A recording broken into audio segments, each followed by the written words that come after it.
Hello दोस्तों, story Aditya YT में आपका स्वागत है। Devil's little princess part 15 chapter 141 प्यार में मुझे बेशर्म बनना पड़ जाएगा। अयान अपने मन में ही इतना का शांति से बैठ गया था। वही दूसरी तरफ सिद्धार्थ आज फिर घर नशे में आया था, पर आज वो थोड़ा होश में था। वो जब अपने कमरे का दरवाजा खोल वो अंदर गया तो देखा आरजू पेंटिंग कर रही है। जानवरों के प्रति प्यार के साथ साथ आरजू के अंदर पेंटिंग करने का बहुत अच्छा गुण था। वो अपना पेंटिंग बनाने में बाजी था। तभी सिद्धार्थ उसके पास जाए से पीछे से अपने होंठ को आगे माफ उसकबा पेट पर अपने हाथ घुमा। आरजू के बनाए ताबीर को सिद्धार्थ देखता है। वही सिद्धार्थ के उसे पकड़ने के आरजू की सांसें तेज हो जाने लग जाती है।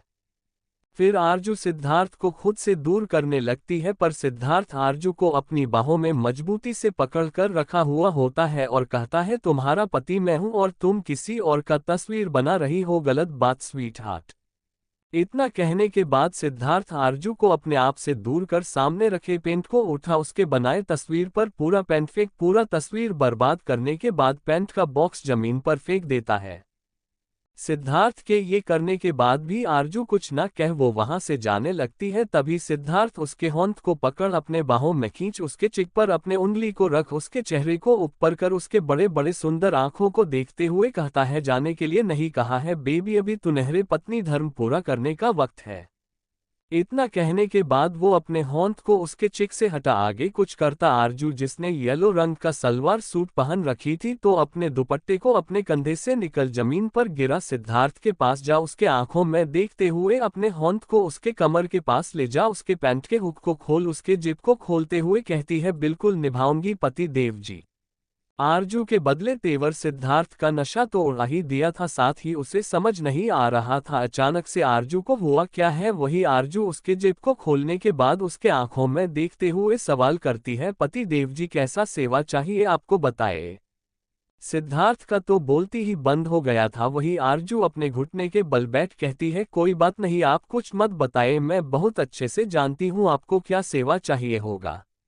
इतना कहते हुए अपने होंठ को वो फेरते हुए जैसे ही आगे कुछ करती सिद्धार्थ उसे खुद से दूर झटक देता है, जिस कारण वो जमीन पर जा गिर जाती है। वही सिद्धार्थ अपने जिप को लगा कठोरता से कहता है, तुम सच में अपनी मॉम की तरह ही हो। वो लड़के बदलने में वक्त नहीं लगती थी और तुम अपने बेशर्मी बाहर लाने में वक्त नहीं लगाए हो। इतना कहने के बाद वो गुस्से में उस कमरे से बाहर जाने लगता है। वही आरजू के होंठों पर फीकी मुस्कान छा जाती है और सिद्धार्थ के जाने से पहले वो कहती है, सुना था प्यार में दर्द होता है, पर मुझे नहीं पता था प्यार में मुझे बेशर्म बनना पड़ जाएगा। आरजू के इस बात को सुनते ही सिद्धार्थ के जाते कदम रुक जाते हैं और वह बिना आरजू के तरफ देखते हुए कहता है, प्यार में नहीं तुम्हारे तो खून में है। इतना कहने के बाद वो चला जाता है। वही आरजू जमीन से खड़ी हो कमरे के हालत को देखती है। फिर पूरे कमरे को अच्छे से साफ करने के बाद वो अपने रूम से बाहर निकल हॉल में जा लॉन के पास जा खड़ी हो बाहर की तरफ देखने लगती है। पूरा मेंशन में अंधकार छाया हुआ था और आरजू अंधेरे में ही लॉन के पास खड़ी हो बाहर का नजारा देखा जा रही थी।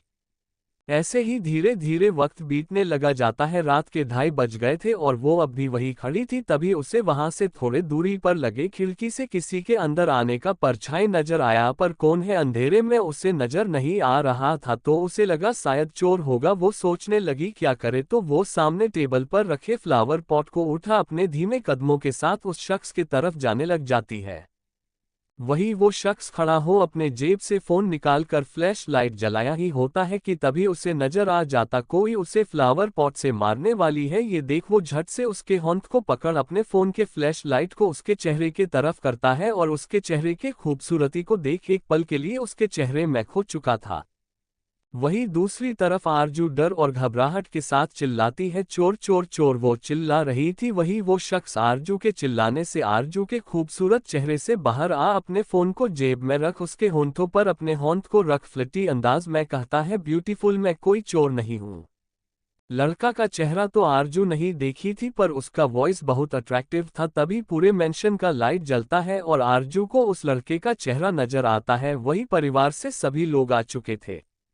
जब सिद्धार्थ अपनी आरजू को उस शख्स के इतने करीब देखा, ऊपर से वो शख्स उसकी आरजू के होंठों पर अपने होंठ को रखा था, तो उसके पास जा वो अपनी आरजू का होंठ पकड़ उसे उस शख्स से दूर करते हुए अपने बाहों में आरजू को भर कहता है, ये मेरी वाइफ है।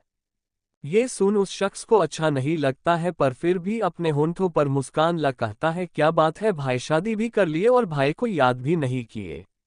भाई ये जान आरजू को राहत मिला, साथ ही वो सिद्धार्थ के बाहों से खुद को आज़ाद कर ली। तो सिद्धार्थ आरजू को अपने कठोर नज़रों से देखा, फिर अपने भाई के तरफ देख कहता है, हाँ क्योंकि मुझे जो पसंद होता है उसे अपना बनाने में मैं ज़रा भी वक्त नहीं लगता हूँ। सिद्धार्थ के इस बात को सुन वो मुस्कुरा देता है। तभी प्रियांशु उससे सवाल करती है, वैसे तुम इतनी रात को यहाँ क्यों आए हो। प्रियांशु के सवाल पर वो मुस्कुराते हुए कहता है, मामी जी मुझे सपना आया कि आप मुझे याद कर रहे हो और मैं आ गया। ये था अशोक खन्ना निशानी की बहन का बेटा, जो थोड़ा फ्लर्टी था पर सभी का बहुत रिस्पेक्ट करता था, लड़कियों का भी, साथ ही वो बहुत मजाकिया किसान का लड़का भी था। अशोक के आने से सभी बहुत खुश थे सिद्धार्थ को छोड़कर, क्योंकि आते के साथ वो उसकी बीवी पर जो नजर गड़ाए था। सभी हॉल में सोफे पर जा बैठ गए। तभी अशोक कहता है, मैं सोचा था सुबह सुबह आप लोगों को सरप्राइज दूंगा, पर मुझे नहीं पता था रात को चांदनी अपनी रोशनी से मेरा सरप्राइज खराब कर देगी, और तो और इतने हैंडसम मुंडे को चोर साबित कर देगी। ये सब वो आरजू के लिए बोल रहा था। कोई अशोक के बातों को समझ पाए या ना पाए, सिद्धार्थ बहुत अच्छे से समझ रहा था, साथ उसे गुस्सा भी बहुत आ रहा था। पर वही आखिरी के शब्द को सुन आरजू अपने मीठे आवाज में कहती है, चोरों के जैसे आप आओगे तो मैं चोर समझकर चिल्लाऊंगी ही ना। जब अशोक वो अपने मीठे आवाज में ये बात कहती है तो अशोक उसके आंखों में डूबते हुए कहता है, जितनी सुंदर हो आप उतना ही मीठा आपका आवाज है, ब्यूटीफुल। अशोक के बातों को सुन सिद्धार्थ अपने कठोर आवाज में कहता है, तुम्हें नहीं लगता है तुम्हारा कुछ ज्यादा हो रहा है, और अपनी भाभी को भाभी बोलना को ब्यूटीफुल। सिद्धार्थ के जलन को देख अशोक को बहुत मजा आने लग जाता है। फिर वो टोंट मारने के आवाज में कहता है, बहुत जलन झलक रहा है भाई तुम्हारे बातों में, पर इतना ही जलन है तो रात में अपनी खूबसूरत वाइफ वो ऐसे अकेले नहीं छोड़ना चाहिए। अशोक के इस बात को सुन सिद्धार्थ उसे अपने खा जाने वाले नजर से देखा। तभी दोनों का साइलेंट कोल्ड फाइट देख प्रियांशु कहती है, हम सबको सो जाना चाहिए, और अशोक मैं तुम्हारे लिए रूम क्लीन करवा देती हूँ। ये सुन सभी ठीक है कह देते हैं और फिर अपने अपने रूम में सोने चले जाते हैं। जब सिद्धार्थ आरजू अपने रूम में आते हैं तो सिद्धार्थ अपने रूम का दरवाजा बंद कर आरजू के होंठ को पकड़ उसे दरवाजे के तरफ कर उसे दरवाजे से टिका अपने कठोर आवाज में कहता है, वाह तुम्हारी माँ ने एटलीस्ट दूसरे घर के रईस इंसान को अपने जाल में फंसाई थी, पर तुम मेरे ही भाई को फंसा रही हो। सिद्धार्थ की घटिया बातें आरजू के अब बस को बात नहीं रही थी। वो गुस्से में कठोरता के साथ कहती है, प्रॉब्लम आपके सोच में है सिद्धार्थ, और बार बार मेरी माँ के बारे में गलत कहना बंद करिए, नहीं तो बहुत बुरा होगा। इतना कहने के बाद आरजू उसे खुद से दूर धकेल देती है और बेड में जा लेट जाती है। तो सिद्धार्थ भी रूम का लाइट ऑफ कर बेड पर जा लेट आरजू के करीब जा अपने होंठ को उसके पेट पर रख उसके बेहद करीब जा कहता है, मैं तुम्हें किसी के पास जाने नहीं दूंगा, तुम सिर्फ मेरी हो। इतना कहने के बाद वो अपने होंठ वो उसके सूट के अंदर ले जाने लगता है। तभी आरजू कहती है, आप पहले डिसाइड कर लीजिए, आप मुझे अपना मानते हो या मैं अपने लिए कुछ नहीं हूं। दोनों बातें खुद कहते हैं, लगता है आपको दिमागी प्रॉब्लम है, जब देखो डोरा पड़ते रहता है आपको। आरजू के इस बात को सुन सिद्धार्थ को बहुत गुस्सा आने लगा। वो गुस्से में अपने होंठ को आरजू से हटा कहता है, तुम्हें तो बहुत जल्द बताऊंगा किसे दिमागी प्रॉब्लम है। इतना कहने के बाद वो मुड़कर गुस्से में अपने आंखों को बंद कर लेता है। धीरे धीरे फिर ये रात बीतने लगता है और सुबह का वक्त हो जाता है। वही दूसरी तरफ सीरत का जब नींद खुलता है तो वो अपने प्यारे आंखों को खोली ही होती है को तभी उसे अपने सामने गुलाब फूल के बुके के साथ साथ लेटर नजर आता है। तो वो उठकर बैठ जाती है और उस फूल को मुस्कुराते हुए देखती है, फिर लेटर को अपने होंठ पर पकड़ पड़ती है। गुड मॉर्निंग जाने प्यारा सा गुलाब, मेरी गुलाब जैसी जान के लिए। ये पढ़ते ही सीरत के होंठों पर मुस्कान छा जाता है और वो मुस्कुराते हुए कहती है, जब कोई अच्छा लाइन लिखना नहीं आता तो ये लिखते क्यों है। चैप्टर 142 शादी करना तुम्हें। इतना कहने के बाद वो फूल को अपने होंठ में ले मुस्कुराते हुए नीचे उतर जाती है। तभी उसे अपने पैरों पर सॉफ्ट सा महसूस होता है तो वो अपने नजरों को नीचे कर जब गुलाब के पंखुड़ियों से बिखरा जमीन देखती है तो उसके होंठों का मुस्कान और बड़ा हो जाता है। तभी वो आगे बढ़ती है तो उसे टेबल पर चाय रख दिखाई देता है तो वो वहां जा सोफे पर बैठ चाय के कप को उठा उसके नीचे दबी कार्ड को अपने होंठ में ले पड़ती है, मुझे पता है मैं बहुत बुरा लिखता हूँ पर चाय बहुत अच्छा बनाता हूँ मैं। ये पढ़ने के बाद मुस्कुराते हुए सीरत चाय पी कहती है, हम चाय तो बहुत अच्छा बनाते हो, पर आपने मेरे खाने चाय कॉफी सबका बहुत बुराई किया है, इसलिए मैं आपको चाय में भी 0 मार्क्स देती हूँ। इतना कहने के बाद वो पूरा चाय पी लेती है, फिर खड़ी हो बाथरूम के तरफ जाने लग जाती है। वहीं दूसरी तरफ कुहू का आंख खुला तो वो अपने आप को बड़े से रूम के अंदर पाए। रूम देखते ही कुहू समझ गई थी है अयान का मेंशन है। वो फिर उठकर बैठ गई। कमरे में उसके अलावा कोई नहीं था। तभी वो सोचने लगी, वो तो डॉक्टर के पास अयान के साथ गई थी और डॉक्टर को कुछ करने नहीं दे रही थी। उसके बाद क्या हुआ उसे कुछ याद नहीं एक रहा था, पर वो अपने दिमाग पर जोर डालने लगी। तभी रूम का दरवाजा खुलता है और अपने हाथ में ट्रे और उसके ऊपर कॉफी कप लिए अयान रूम के अंदर आने लगता है। अयान को देख कुहू अपने चेहरे को फेर लेती है। तभी अयान उसके पास जा बैठ ट्रे टेबल पर रख उससे कॉफी का कप उठा कुहू के तरफ बढ़ता है, पर कुहू अपने चेहरे को फेरे कहती है, मुझे नहीं पीना है, मुझे बस यहाँ से जाना है, मुझे जाने दो। कुहू के बातों को सुन अयान अपने आप को बस शांत रखने का कोशिश करते हुए कहता है, जान मैं तुम्हें यहाँ से जाने तो नहीं दूंगा, इसलिए अच्छा होगा ये कॉफी पियो और नहा कर अच्छे से रेडी हो जाओ, हमें कहीं जाना है। अयान के बातों को सुन कुहू अयान की तरफ देख सवाल करती है, क्यों रखना चाहते हो मुझे यहाँ, क्योंकि मुझे खरीदे हो इसलिए, या शादी करना चाहते हो आप मुझसे? इतना कहने के बाद अयान के जवाब के लिए कुहू थोड़ा रुको, पर अयान कोई जवाब नहीं दिया तो कुहू तिरस्कार भरी मुस्कान के साथ कहती है, सॉरी मैं तो भूल गई थी, आप मुझसे शादी क्यों करोगे? आप तो और सीरत से शादी करना चाहते थे, पर उससे तो शादी कर नहीं सकते और मैं आपके एंटरटेनमेंट के लायक हूँ शादी करने के लिए थोड़ी। कुहू के बातों को सुन अयान वो कॉफी कप जमीन में फेंक कुहू के होंठ को बाजू को कसके पकड़ कहता है, तुम्हें शादी करना है ना, तभी तुम यहाँ रहोगी तो ठीक है, जब तुम एक्ट्रेस बनने के लिए मेरिट पोर्टफोलियो लेकर जाओगी तब तुम्हें अगर कोई अच्छी एक्ट्रेस बनने का सपना पूरा होते हुए नहीं नजर आएगा तो मत उदास होना जान, क्योंकि एक बार शादी हो गया तो तुम्हें भी पता है बहुत कम अपॉर्चुनिटी मिलता है। मैं शादी जैसा डिसीजन इसलिए नहीं ले रहा हूँ क्योंकि मैं नहीं चाहता तुमने जो सपना देखा है वो टूट जाए। अयान के पूरे बात को सुनने के बाद कुहू को एहसास हुआ जैसे वो अयान को बहुत गलत समझ रही थी, पर इतना कुछ हो गया है, वो प्यार तो करती है पर ऐसे प्यार नहीं करना चाहती जहां उसके मन में सिर्फ डाउट्स रहे। तभी वो एक गहरी सांस भरते हुए कहती है, आप इसलिए शादी नहीं करना चाहते हैं ताकि मैं एक अच्छी एक्ट्रेस बन सकूं? अयान ने अपने चेहरे को हाँ में हिला दिया तो कुहू सवाल करती है, क्या आपको मुझसे सच में प्यार है? कुहू के सवाल पर अयान अपने होंठ को उसके चेहरे पर रख प्यार से कहता है, हाँ जान। अयान का जवाब सुनने के बाद कुहू कहती है, तो जब तक मैं एक्ट्रेस ना बन जाऊं और जितना पैसा मेरे डैड को आपके दिया है उसे मैं ना दे दूं और हमारी शादी ना हो जाए तब तक आप मेरे करीब नहीं आओगे। मैं इस बोझ तले आपके साथ नहीं रहना चाहती हूं कि आपने मुझे खरीदा है। कुहू का सारा बात अयान को मंजूर था, पर जब उसने ये कहा कि जब तक ये सब पूरा ना हो जाए तब तक उसे उसके करीब नहीं आना है, तो ये सुन अयान के चेहरे का रंग उड़ गया और वो कुछ देर शांत रह फिर सवाल करता है, क्या तुम्हें मुझ पर भरोसा नहीं इसलिए तुम मुझे अपने करीब नहीं आने देना चाहती हो? अयान के सवाल पर कुहू अपने चेहरे को बस झुका लेती है। तभी अयान उसके सिर पर अपने होंठ को रख कहता है, तुम्हारे मन में भरोसा हो, मैंने ऐसा कुछ किया भी नहीं है, तो तुम्हें इस बात को कहने के लिए गिल्टी महसूस नहीं करना चाहिए। इतना कहने के बाद वो उसके माथे पर किसकर कहता है, ठीक है मैं तुम्हारे करीब आए बिना रह नहीं सकता हूं, पर मैं खुद पर कंट्रोल करूंगा। इतना कहने के बाद वो खड़ा हो कहता है, अच्छे से नीचे उतरना और हाँ जल्दी रेडी हो जाओ, हम लोग को रायचंद मेंशन जाना है। इतना कहने के बाद अयान जाने लगता है। वही कुहू बहुत खुश हो जाती है रायचंद मेंशन के जाने के नाम से, क्योंकि वहां जा वो अपनी दोस्त से जो मिलने वाली थी।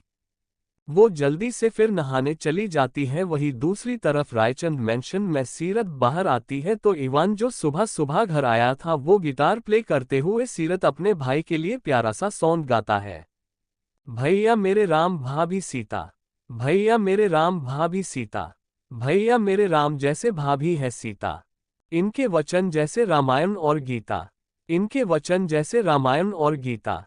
था जन्म तो दिया हमको माँ बाप ने, ओ था जन्म तो दिया हमको माँ बाप ने, भैया ने पाला हमें, ओ कोई कांटा कभी भी ना चुभने दिया, फूलों जैसे संभाला हमें, प्यार होगा ना कम कैसे भूलेंगे हम, भैया भाभी के उपकार को, भैया भाभी के उपकार को, भैया मेरे राम भाभी सीता, भैया मेरे राम भाभी सीता।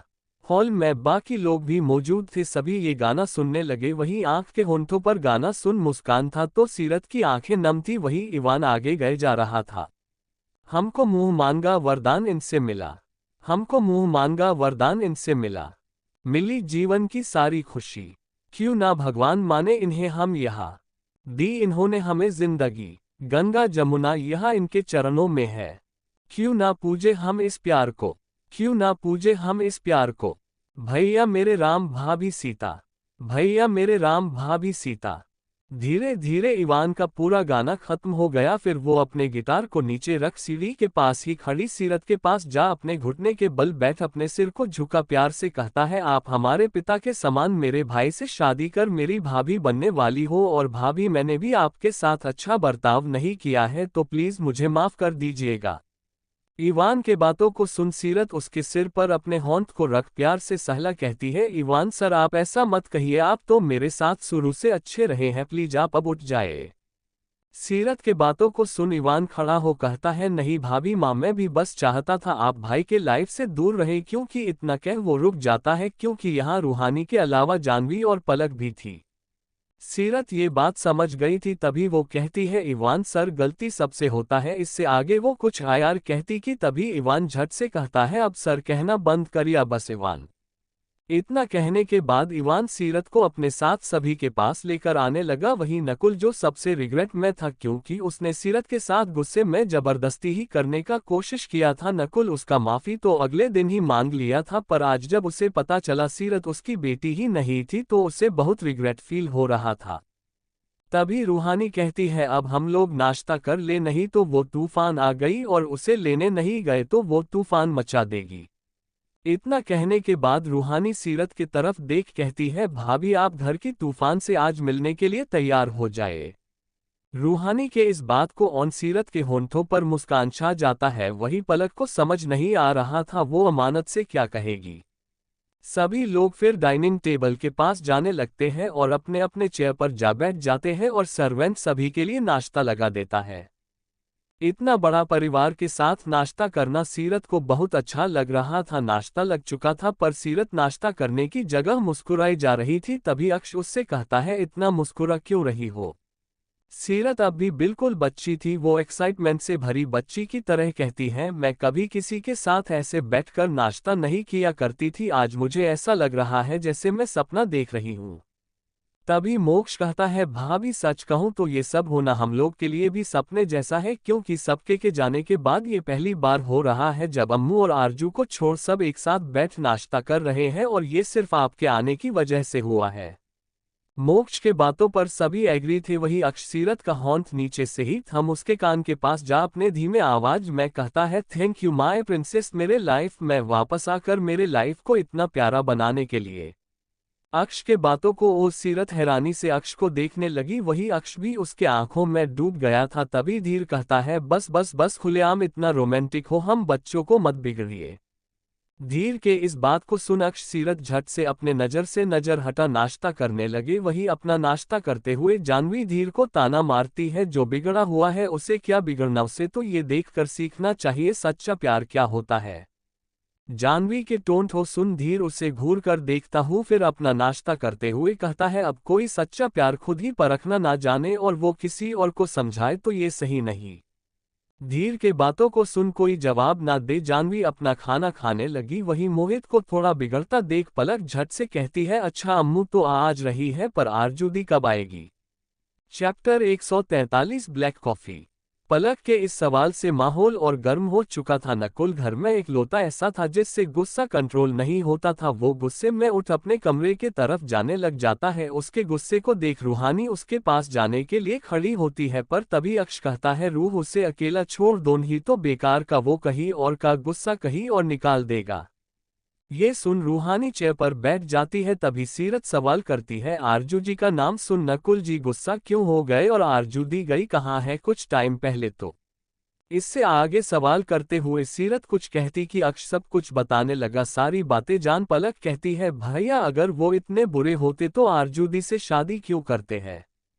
पलक के बातों को सुन मोक्ष गुस्से से भरे आवाज में कठोरता से पलक को कहता है, शादी कर लिया है इतना मतलब ये नहीं कि वो अच्छा है, रूर कोई मोटिव है उसका। मोक्ष के बातों को सुन पलक मोक्ष की तरफ अपने कठोरता से भरे नजर के साथ देख कहती है, मोक्ष क्या मोटिव हो सकता है उनका? जितना मैं जानती हूँ सिद्धार्थ मोदी बहुत बड़े खानदान का अकेला वारिस है, उसके पास पैसा स्टेटस सब कुछ है, फिर वो आरजुदी से शादी क्यों करना चाहेंगे? पलक के इस बात को सुन मोक्ष झट से अपने कठोर आवाज में ही कहता है, जरूरी नहीं पैसा और स्टेटस ही मोटिव हो सकता है, शायद उसे कुछ इससे आगे वो कुछ और कहता कि तभी पलक टोंट के अंदाज में कहती है, तुम्हारे लिए तो पैसा और स्टेटस ही मैटर करता है, जब उनके पास दोनों है तो मुझे नहीं लगता कोई मोटिव हो सकता है उनका। अपने आखिरी बात को रखने के बाद पलक खड़ी हो सभी से कहती है, मेरा नाश्ता करने हो गया है, मेरा एक असेसमेंट अधूरा है, मैं उससे पूरा कर लेती हूँ, क्योंकि अम्मू आ रही है तो वो अपना सारा असेसमेंट पूरा करके ही आ रही होगी ताकि हम सब एंजॉय कर सके। और हाँ, हम लोगों को आरजू दी और उनके हस्बैंड के बारे में अम्मू के सामने कुछ गलत नहीं बोलना चाहिए और दी को भी आने देना चाहिए यहाँ, ताकि अम्मू को बुरा ना लगे। आप सब तो जानते ही हो ना अम्मू को, वो बहुत स्ट्रोंग है, पर फैमिली का बात आता है तो वो अपने इमोशन पर कंट्रोल नहीं कर पाती है। पलक की बातें सभी को सही लग रही थी, फिर पलक अपने बात को कहने के बाद चली जाती है। वहीं मोक्ष उसके जाने के बाद कहता है, ये चश्मिश मुझे ऐसा कैसा बोल सकती है, ऐसे तो पढ़ाई में बहुत तेज है पर किसी को परखना इससे नहीं आता है, डबल बैटरी आंखों के साथ साथ दिमाग भी कमजोर है। मोक्ष गुस्से में सभी के सामने जब ये कहता है तो अक्ष अपने भाई मोक्ष को घूर कर देखता, वही रूहानी कहती है, मोक्ष भैया आप पलक को चश्मिश और डबल बैटरी बुलाना बंद करिए उसे।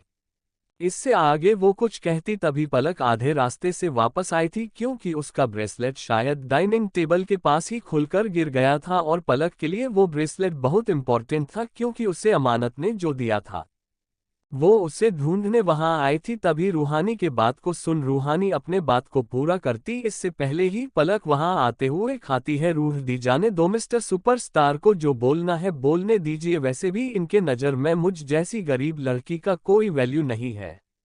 अक्ष ये सुन सुनकर पागल हो गया था, वही सीरत सभी को बस देखे जा रही थी, जानवी तो बड़ों के बुद्ध जल्दी कुछ कहती नहीं थी, वही धीर भी इन सब में ज्यादा इन्वॉल्व नहीं होता था, और वैसे भी ये सब मोक्ष और पलक का बचपन से हो चल रहा था, दोनों को आदत सा हो चुका था इन सब का, लेकिन बहुत टाइम के बाद ये सब देखने को मिल रहा था तो वो दोनों इस मोमेंट को पूरा एंजॉय कर रहे थे। वही मोक्ष पलक के बातों को सुन खड़ा हो अपने उंगली को पलक की तरफ पॉइंट कर कहता है, पलक बहुत हो रहा है तुम्हारा, मैं खुद को तुम्हारे लिए बदलने का कोशिश कर रहा हूं पर तुम्हें नजर ही नहीं आता है, नजर भी कैसे आएगा, चार चार आंखें होने के बाद भी कमजोर है। पलक गुस्से में अपने दांत को पिसते हुए कहती है, अगर सच्ची मैं बदलते तो बनराश आकर मुझे सिर्फ मानते ना कि। इससे आगे वो कुछ कहती, इससे पहले ही उसका ध्यान सभी के तरफ गया और वो शांत हो गई, फिर अपने नजरों को नीचे की तो उसे अपना ब्रेसलेट दिखा, अपना ब्रेसलेट देख वो झुकने वाली थी, तभी सीरत और मोक्ष साथ ही चिल्लाते हैं, झुको मत। तभी उसके सामने बैठा अक्ष नीचे देखा, वही बाकी रूहानी जानवी धीर तीनों हैरानी से देख रहे थे। तभी पलक अपने मन में ही कहती है, क्या भाभी को पता है मेरे प्रेगनेंसी के बारे में, और अब लगता है सबको पता चल जाएगा। वो अपने मन में ये कह रही थी, वही अक्ष उसके ब्रेसलेट को उठा पलक की तरफ बढ़ा दिया तो पलक झट से अक्ष के होंठ से ब्रेसलेट ले वहां से जाने लग जाती है। फिर उसके दूसरे साइड बगल में खड़ी हुई सीरत का होंठ पकड़ उसे चेयर की तरफ खींचता है तो वो बैठ जाती है। तभी अक्ष उसके कान में जा कहता है, तुम्हें पता है? अक्ष के सवाल पर सीरत अक्ष की तरफ देखती है, सीरत को देखते ही अक्ष समझ जाता है, वही अक्ष गिर उसके कान में कहता है, देखो पलक नहीं चाहती है ये बात किसी को अभी पता चले, तो जब तक मोक्ष और पलक के बीच सब ठीक नहीं हो जाता है तुम भी कोशिश करो, रूहानी धीर जानवी अमानत ये चारों पता ना चले। अक्ष के बातों को सुन सीरत समझ तो गई थी पर उसे समझ नहीं आ रहा था अब वो क्या बोले जिससे सभी के मन में आए डाउट को वो क्लियर कर सके। तो वो कुछ सोचते हुए रूहानी के करीब जा उसके कान में कहती है, कुछ गलत मत सोचिए रूहानी दी, वो तो उसे पीरियड्स में प्रॉब्लम है जिसके कारण उनका इंटरनल प्रोबलन हो गया है, तो डॉक्टर ने उन्हें झुकने के लिए मना किया है, कल ही पलक से बातें करते हुए पता चला। सीरत के बातों को सुन रूहानी सीरत के बातों पर यकीन भी कर ली और वो जानवी के कान के पास जा वो सब कुछ बता दी जो सीरत ने उसे बताया था। तभी धीर ये देख देख कर परेशान हो कहता है, क्या है यार ये सब, ऐसा लग रहा है जैसे मैं गोद लिया हुआ हूँ, इसलिए मुझे कोई कुछ बता ही नहीं रहा है। तभी मोक्ष वहां से जाते हुए कहता है, हाँ यही समझ लो, वैसे भी तेरा जगह कब का जानवी ले चुकी थी। इतना कहने के बाद मोक्ष वहां से चला जाता है। वही धीर अपना मुंह बना लेता है तो अक्ष हंसते हुए ही कहता है, मैं तुम्हें बाद में बता दूंगा। इन लोगों का एक साथ आते ही फिर से बचपन वाला खींच पीट शुरू हो गया। वही दूसरी तरफ आरजू किचन में गई थी, तभी उसने देखा सर्वेंट के हाथ में चोट लगा है और वो बहुत मुश्किल से बर्तन धो रही है। तो आरजू उसके पास जा कहती है, दी मैं कर दूंगी, आप अपने हाथ में बैंडेज कर लीजिए। ये बात सुन सर्वेंट झट से कहती है, छोटी मालकिन मैं कर लूंगी, आपको अगर कुछ चाहिए तो मुझे आप बता दीजिए। सर्वेंट के बात को सुन आरजू अपने आवाज को शक कर कहती है, दी मैंने कहा ना मैं कर लूंगी और आपको मेरा ऑर्डर सुनना होगा। इतने प्यार से दिया हुआ ऑर्डर तो कोई भी मानना चाहे, आखिर में उसे ये ऑर्डर मान बर्तन धोकर छोड़ना पड़ता है। फिर आरजू उन्हें जाने को कह देती है तो वो चली जाती है। वही आरजू बर्तन को धोने लगती है। तभी अशोक पानी पीने के लिए किचन आया हुआ था तो वो आरजू को बर्तन धोता देख उसके पास जा अपने वही फ्लैटी मुस्कान के साथ कहता है, इतनी खूबसूरत हाथों से आप बर्तन धो रही हो, आखिर यहाँ के सर्वेंट कहाँ गए जो आपको ये करना पड़ रहा है। अशोक के बातों को सुन आरजू मुस्कुराते हुए कहती है, दी के हाथ में चोट लगा हुआ है इसलिए मैंने ही उन्हें करने नहीं दिया, और मेरे हाथ खूबसूरत तो बिल्कुल नहीं है। ये सुन अशोक उसकी ओर तारीफ करने लग जाता है। वही दूसरी तरफ सिद्धार्थ, जिसने आरजू को भेजा था उसके लिए ब्लैक कॉफी बनाकर लाने के लिए, पर वो अब तक नहीं आई थी, गुस्से में कंपनी ना जा वो अपने लैपटॉप में जो काम कर रहा था उसमें काम करना बंद कर अपने लैपटॉप को बेड पर पटक बेड से उतर गुस्से में ही किचन जाने लग जाता है।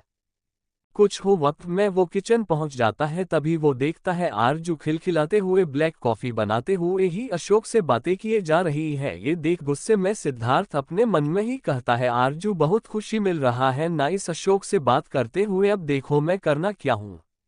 इतना कहने के बाद गुस्से में सिद्धार्थ अंदर जाता है और अपने गुस्से को शांत कर पर अपने कठोर आवाज में ही कहता है, मेरी बीवी के होंठों में इतनी मुस्कान, तुम्हारे बातों से आखिर ऐसा क्या बात कर रही हो मेरे जान से जो मुझे भूल तुमसे बात करने में इतना दिलचस्पी दिखा रही है।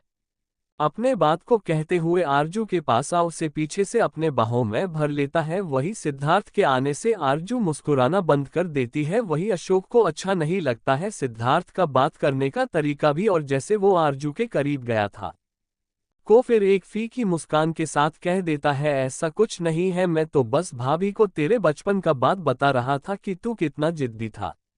अशोक के बातों को सुन सिद्धार्थ अशोक के सामने ही आरजू के गर्दन से उसके बाल को हटा उसके गर्दन को चूमते हुए कहता है, ओह तो तुझे बताने का क्या जरूरत है, जब मैं हूं ही तो मैं बता दूंगा आपकी वाइफ को।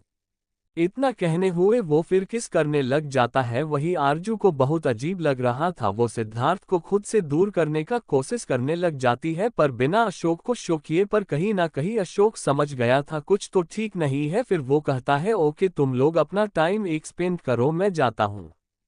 इतना कह अशोक वहां से चला जाता है। वही अशोक के जाने के बाद सिद्धार्थ आरजू को अपने तरफ कर गैस को ऑफ कर देता है, फिर अपने कठोर आवाज में कहता है, बहुत अच्छे से लड़कों को फंसाना जानती हो तुम। चैप्टर 144 मध्य प्रदेश जाना है। इतना कहने के बाद खटने से उसे छोड़ सिद्धार्थ आरजू को साइड कर ब्लैक कॉफी कप में ले सामने रखे मसाले के बॉक्स को खोल उसमें मिर्ची पाउडर, गोलकी पाउडर और कुछ मसाले को डालने लगा। तो आरजू उससे ये करता देख हैरानी से देखते हुए सवाल करती है, ये क्या कर रहे हैं आप सिद्धार्थ। सिद्धार्थ आरजू के सवाल का कोई जवाब ना दे सारे मसाले मिलाते हुए आरजू के तरफ बढ़ा अपने कठोर आवाज में कहता है, पियो इसे। ये सुन आरजू उसे हैरानी से देखते हुए कहती है, आप पागल हो गए हैं क्या, मैं इसे कैसे पी सकती हूँ। मुंह से सिद्धार्थ ने झट से ये बात कह दिया पर आरजू उसके इस बात को ना मान वहां से जाने को थी, पर सिद्धार्थ उसके होंठ को पकड़ अपने बाहों में खींच लेता है। फिर उसके सामने वो मसाले वाला कॉफी ला कहता है, पियो डार्लिंग, नहीं तो तुम्हें पता है मैं कितना घटिया किस्म का इंसान।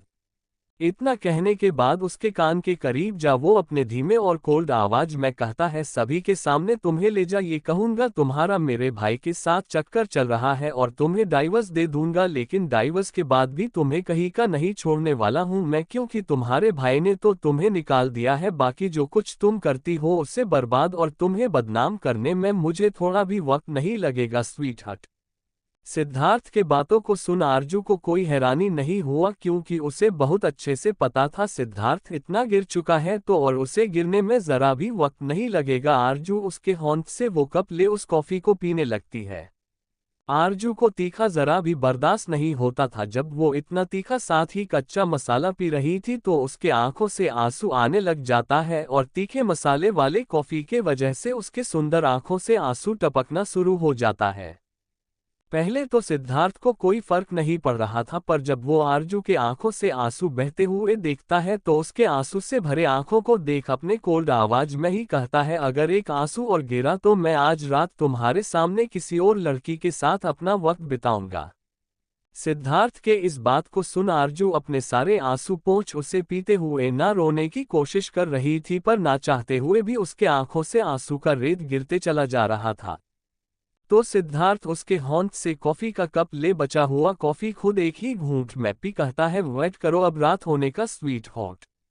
इतना कहने के बाद सिद्धार्थ वहां से चला गया। वही उसके जाने के बाद आरजू जमीन पर बैठ फुट फुट कर रोते हुए कहने लगी, साथ ही उसका मुंह भी बहुत जल रहा था पर उसके पास हिम्मत नहीं था वो पानी पी सके जाकर। तभी किचन के अंदर प्रियांशु आती है। उसने ये तो नहीं देखा था किचन के अंदर उसके बेटे और बहू के बीच हुआ क्या है, पर वो सिद्धार्थ को गुस्से में जाते हुए देख ली थी तो उतना समझ गई जरूर सिद्धार्थ ने आरजू के साथ कुछ किया होगा जिस वजह से वो इतने गुस्से में किचन से बाहर गया है।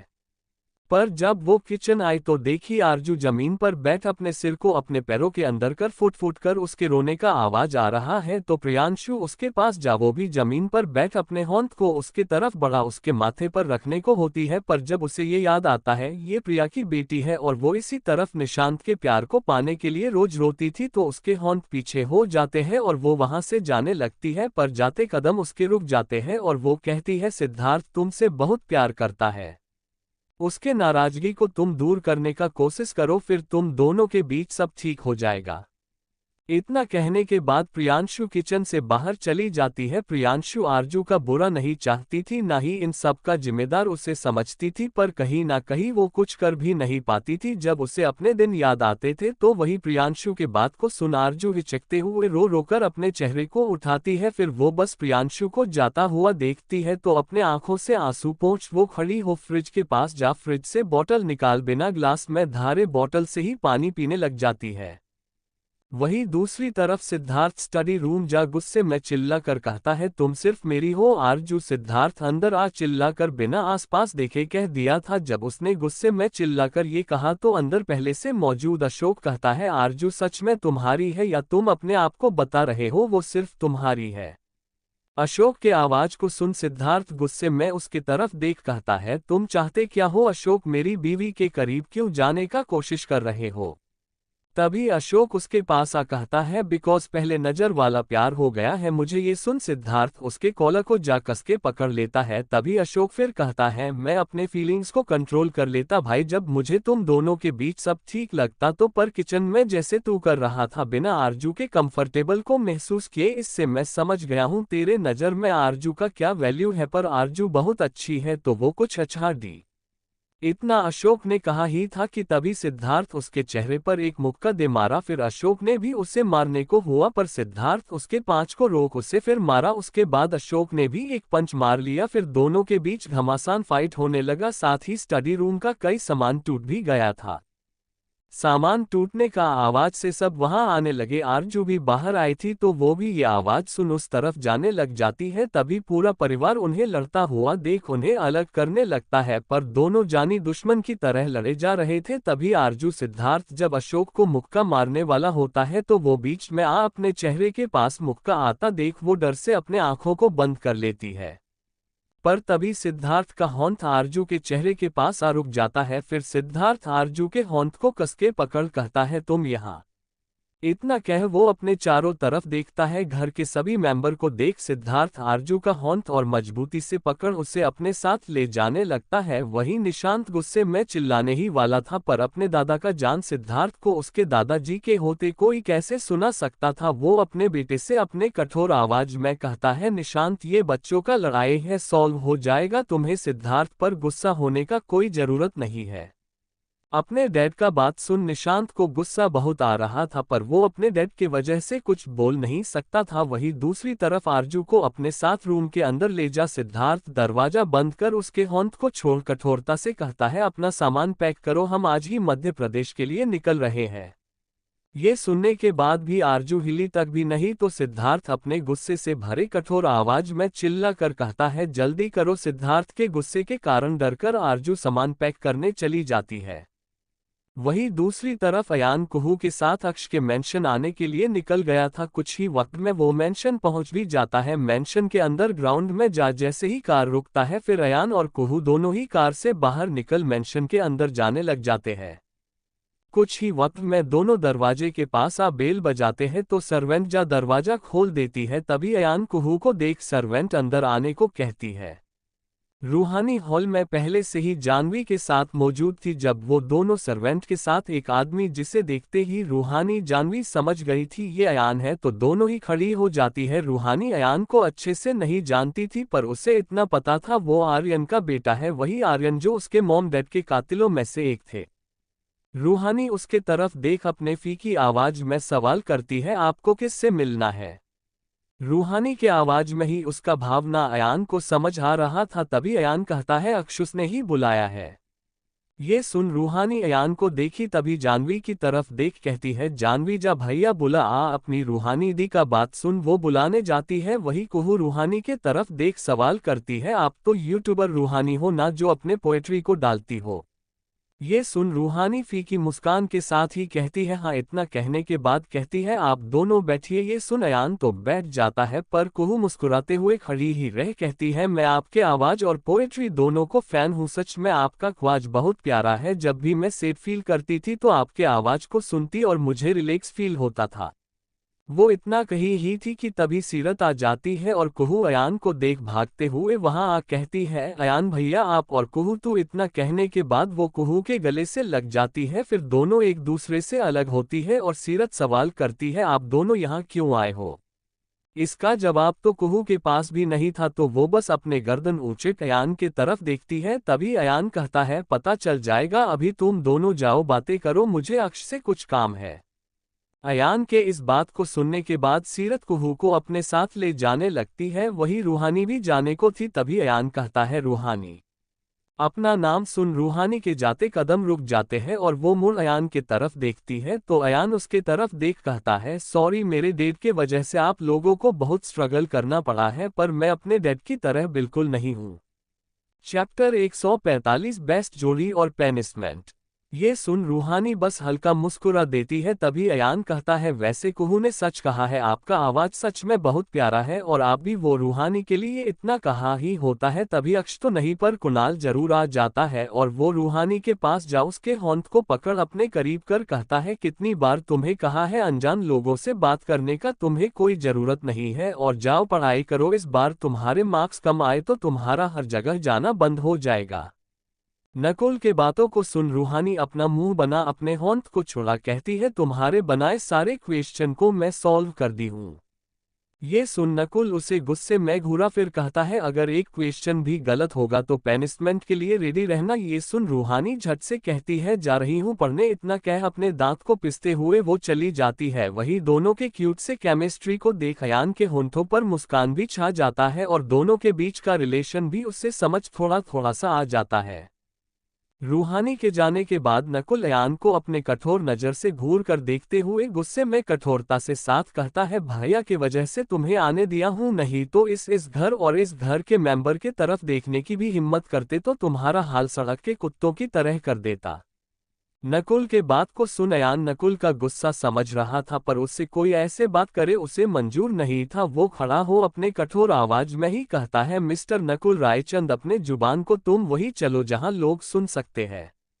ये बात सुन नकुल भी उसे उसी अंदाज में जवाब देने वाला था कर तभी अक्ष वहां आते हुए कहता है, नकुल तुम्हें क्या कहा था मैंने? अक्ष के आने से नकुल कुछ न कह वहां से जाने लगता है, क्योंकि वो अपने भाई के अगेंस्ट जा नहीं सकता था, पर अयान को झेलना उसके लिए बहुत मुश्किल था। तभी अक्ष नकुल के जाने के बाद कहता है, उसके बातों को माइंड मत लेना। तभी अयान कहता है उसका गुस्सा होना लाजमी है अक्ष, पर मैं उस इंसान का बेटा हूँ, इसमें मेरी क्या गलती है। अयान का ये बात तो सही था, अयान के चेहरे पर भी गुस्सा, निराशा और कई भाव थे। तो अक्ष उसे भी रिलैक्स करने के बाद उसके और सीरत के शादी इंजीमेंट बाकी सभी चीजों का बात करने लग जाता है। साथ ही सेटवेनी से वो नाश्ता भी मंगवा चुका था। तो जब दोनों बात कर रहे थे तभी सर्वेंट चाय नाश्ता ले आती है। तो अक्ष बात करना बंद कर अयान को चाय लेने का कह उसके साथ चाय पीने लगता है, साथ ही बातें भी कर रहा होता है।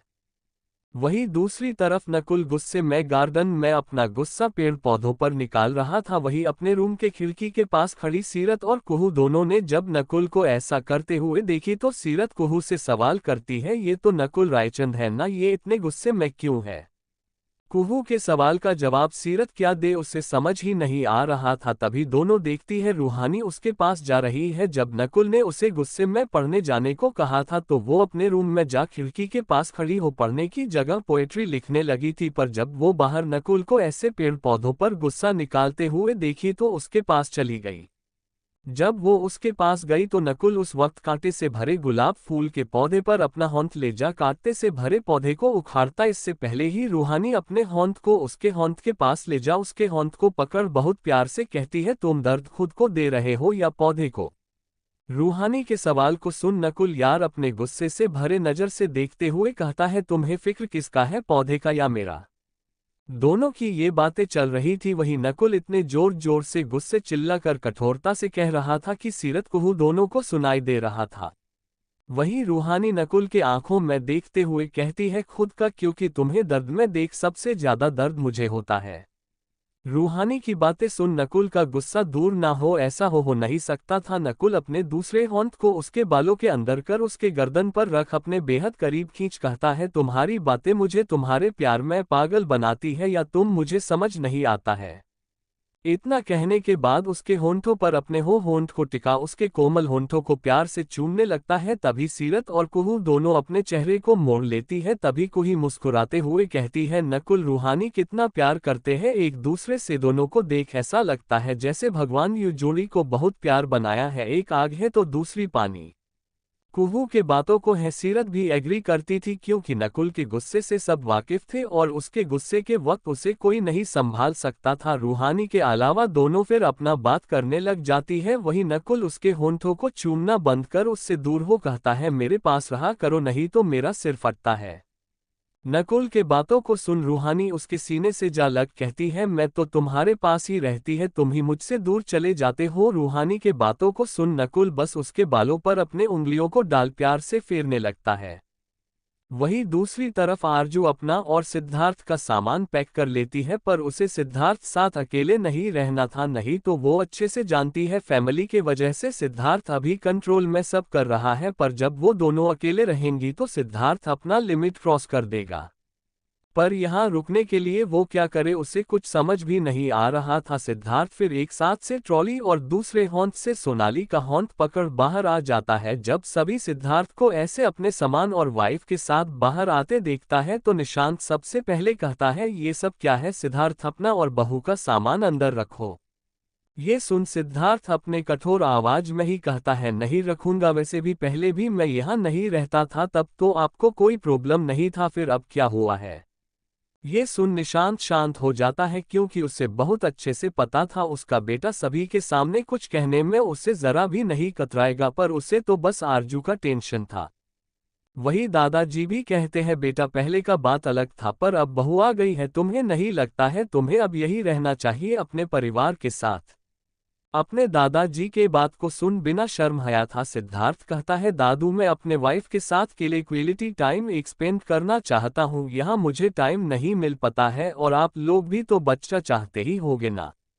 सिद्धार्थ के बातों को सुन आरजू का तो चेहरा लाल हो जाता है और वो अपने मन में ही कहती है, बेशर्मी का है, इससे कोई पार करने सीखे। ये सुन दादाजी तो तुरंत एग्री कर जाते हैं क्योंकि उन्हें तो जल्द से जल्द अपना पर पोता चाहिए था और दूसरी तरफ प्रियांशु को कुछ समझ नहीं आ रहा था, वही निशांत कुछ कह नहीं सकता था। फिर आरजू दादाजी प्रियांशु निशांत तीनों के पैर छू लेती है और अशोक की तरफ देखती है, पर फिर झट से अपने नजरों को फेर लेती है क्योंकि वो ये बिल्कुल नहीं चाहती थी सिद्धार्थ फिर गलत समझे और अशोक के साथ वो ऐसे फिर फाइट करे। वही अशोक को बहुत गुस्सा आ रहा था। पर फिर भी अपने गुस्से को शांत कर सिद्धार्थ के पास जा कहता है, सिद्धार्थ सॉरी यार, मुझे पता है तू मेरे कारण यहाँ से जा रहा है, पर हम भाई हैं, ऐसे छोटे छोटे लड़ाई के कारण तेरा यहाँ से जाना मुझे अच्छा नहीं लगा। सिद्धार्थ को बहुत अच्छे से समझ आ रहा था अशोक को क्या अच्छा नहीं लग रहा है। सिद्धार्थ फिर झट से कहता है, भाई ऐसे लड़ाइयों के कारण मैं नहीं जाता, पर मुझे सच में अपनी वाइफ से साथ क्वालिटी टाइम एक्सपेंड करना है। साथ ही हम कहीं हनीमून के लिए भी कहीं नहीं गए हैं, तो मध्य प्रदेश जाने के बाद आराम से साथ बैठकर टाइम एक्सपेंड कर अच्छे जगह देख हनीमून मनाने चले जाएंगे। सिद्धार्थ अपने बात को इतने मिर्ची लगा कर कह रहा था तो अशोक का चेहरा गुस्से में लाल होता जा रहा था। को सिद्धार्थ उसके गले से जा लग अपने धीमे कठोर आवाज में कहता है, आरजू के करीब जाने वाले हर शख्स का हाल मैं इतना बुरा कर देता हूँ कि वो मुझसे अपने मौत का भील मांगता है, पर तुम मेरे भाई हो इसलिए मैं तुम्हें बख्श दे रहा हूँ। इतना कहने के बाद वो उससे दूर होने को था, पर तभी अशोक कहता है, बख्श से रहे हो या मुझसे डरकर भाग रहे हो। अशोक के बातों को सुन सिद्धार्थ भी उससे दूर होने से पहले कहता है, तो ठोक है मध्य प्रदेश आ जाओ, यहाँ रहकर तुम भी मुझ पर वार नहीं कर सकते और मैं भी, अब छिप कर कितना करेंगे, वहाँ फेस टू फेस खुलेआम सब होगा।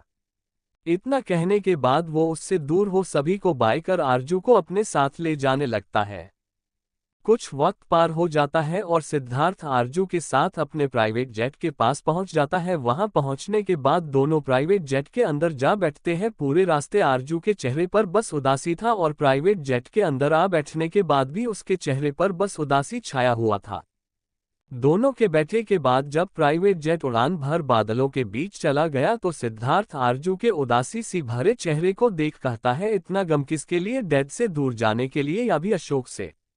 सिद्धार्थ के घटिया सवाल का आरजू कोई जवाब नहीं देना चाहती थी। वो शांत रह बस बादलों के तरफ देखे जा रही थी। सिद्धार्थ को बहुत गुस्सा आता था जब कोई उसे ऐसे इग्नोर कर, तो सिद्धार्थ उसके होंठ को पकड़ अपने तरफ कर कहता है, मुझे जो बिल्कुल पसंद नहीं है तुम हमेशा वही करती रहती हो, पिक उसका पेनिशमेंट मैं तुम्हें अभी हाई दूंगा। चैप्टर 146 अमानत का आंख। इतना कहने के बाद उसके होंठ को छोड़ सामने लगे बेल को प्रेस करता है तो खूबसूरत सी लड़की वहां अपने प्यारे आवाज में कहती है, यस सर आपको कुछ चाहिए। लड़की के सवाल पर सिद्धार्थ उस लड़की का होंठ पकड़ कहता है, यस बेबी तुम। सिद्धार्थ इतना चार्मिंग के साथ साथ अमीर भी था कि हर लड़की उसके चर्म की दीवानी हो जाती थी। वो अपने ब्लश करते हुए चेहरे के साथ सिद्धार्थ को देखने लगती है। वही ये जेट और यहाँ काम करने वाली सभी लोग सिद्धार्थ पे करता था और यहाँ काम करने वाली एयर होस्टेस को भी पता था सिद्धार्थ वुमेनाइजर है, और अभी तक किसी को ये बात नहीं पता था सिद्धार्थ के साथ आई हुई लड़की उसकी कोई वन नाइट गर्ल नहीं बल्कि वाइफ है। सिद्धार्थ उस लड़की का होंठ पकड़ अपने गोद में बैठ उसके चेहरे पर अपने होंठ को रखता है और सेडेक्टिवली अपने होंठ को उसके चेहरे पर फेरने लग जाता है। ये सब देख देखकर आरजू को बहुत गुस्सा आ रहा था।